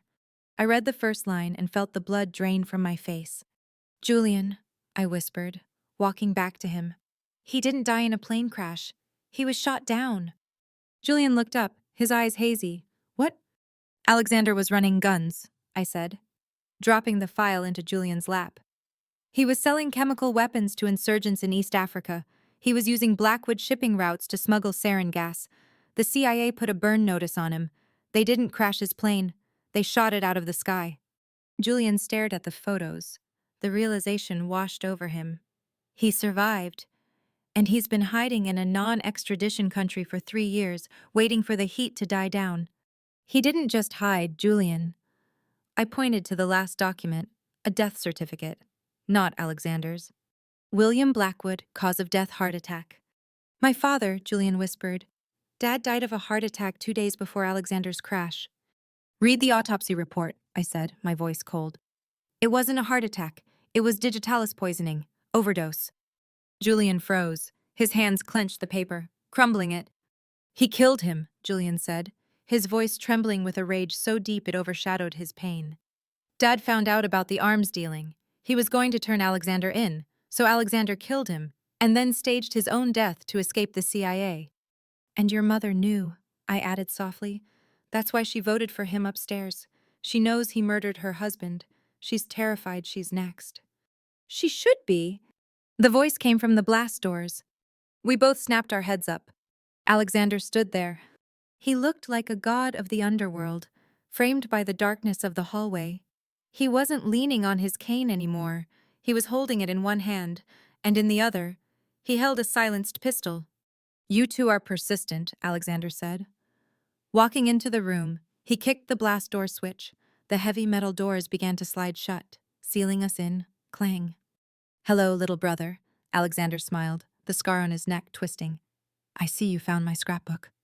"You killed Dad," Julian said. He tried to stand, but his legs failed him. He collapsed back against the wall, glaring up at his brother. "You poisoned him." "He was weak," Alexander shrugged, walking closer. "He wanted to dismantle the company to save his conscience. I saved the legacy. I did what a CEO does. I cut the losses." "You're a monster," I said, stepping between him and Julian. "I am a survivor, Elena." Alexander stopped 10 feet away, raising the gun. "And please, spare me the moral outrage. I watched your press conference. You and I. We are the same species. We do what is necessary." "I don't kill my family," I spat. Give it time, Alexander chuckled. You're new to the game. He cocked the gun. The sound echoed like a thunderclap in the concrete bunker. Now, hand over the file and say goodbye. I'll make it look like a suicide pact. Deposed CEO and his wife couldn't handle the shame. Tragic, really. You won't get away with this, I said, backing up until my legs hit Julian's shoulder. The board knows we came down here. The board works for me now, Alexander sneered. And the police I bought the commissioner an hour ago. No one is coming. Elena, no one is listening. Are you sure about that? I asked. I didn't reach for a weapon. I reached into my pocket and pulled out my phone. The screen was facing him. It was glowing red, live. What is that? Alexander frowned. The Blackwood Emergency Broadcast System, I said, my voice steady.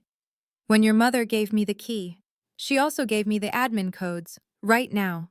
This conversation isn't just on my phone, it's being broadcast to every screen in the Blackwood Tower, the boardroom, the lobby, the trading floor, even the Jumbotron in Times Square. Alexander froze. His eyes darted to the phone, then back to me. You're bluffing, he hissed. Am I? I tapped the screen.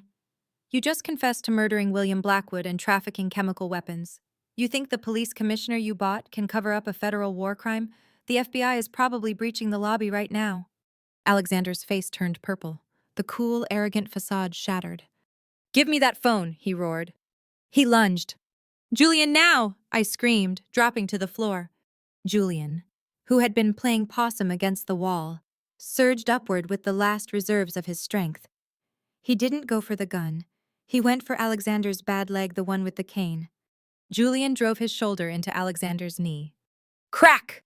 Alexander howled. Buckling instantly, he fired the gun wildly. PFT, PFT.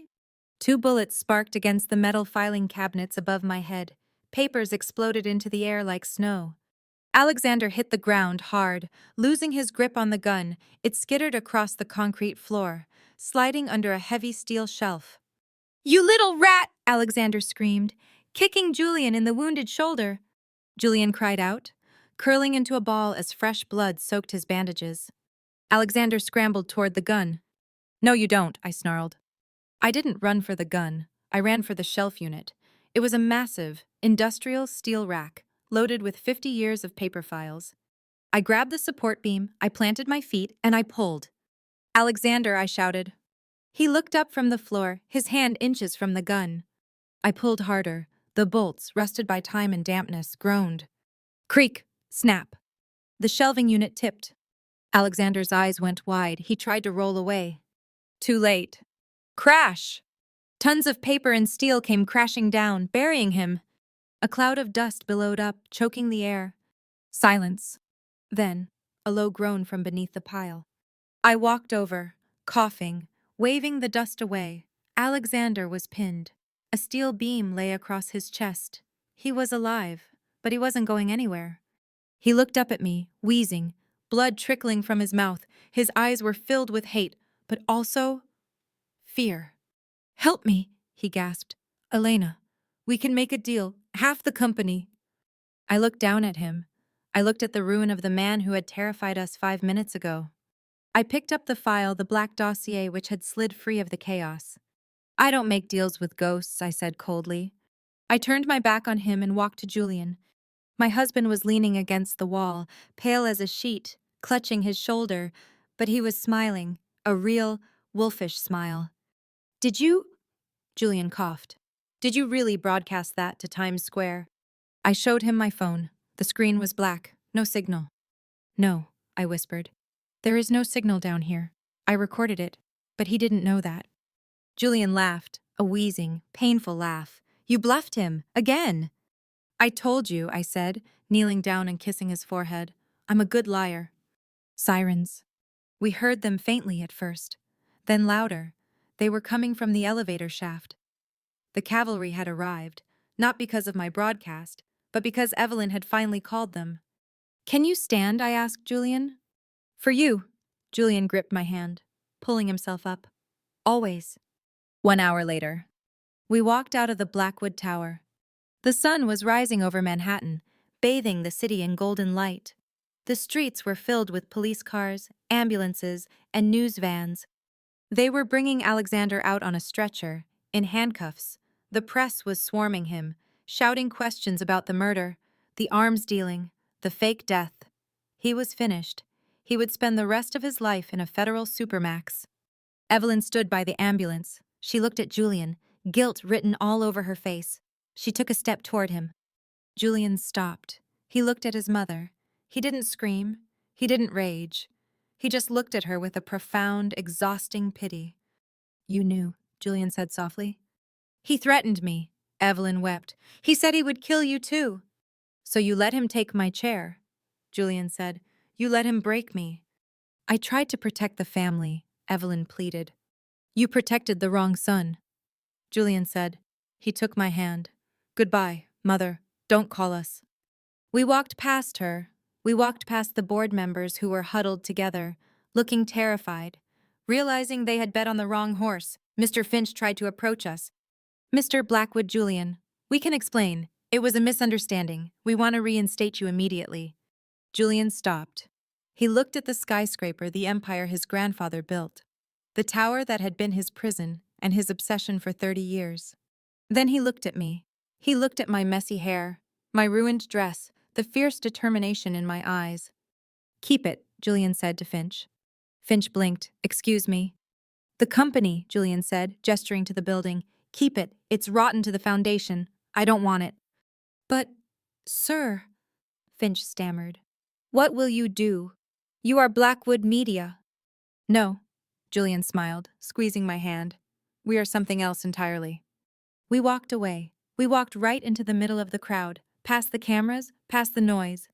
We reached the street corner. We had no car, no driver, no corporate credit cards.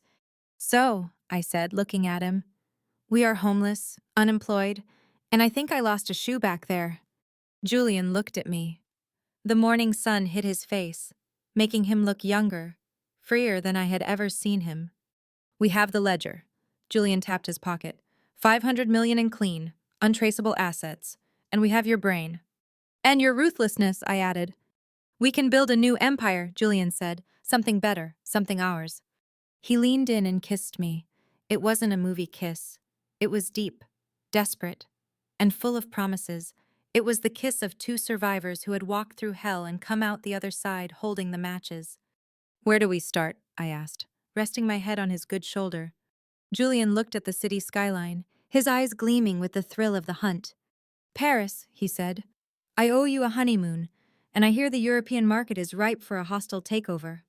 I smiled. The wind blew through my hair. I felt lighter than air. "Paris sounds perfect," I said. "But first, I need a burger." "A burger it is," Julian laughed. We walked down Fifth Avenue, hand in hand, leaving the wreckage of the Blackwood and Sterling legacy behind us. We didn't need their names anymore. We didn't need their approval. We were Julian and Elena, and we were just getting started.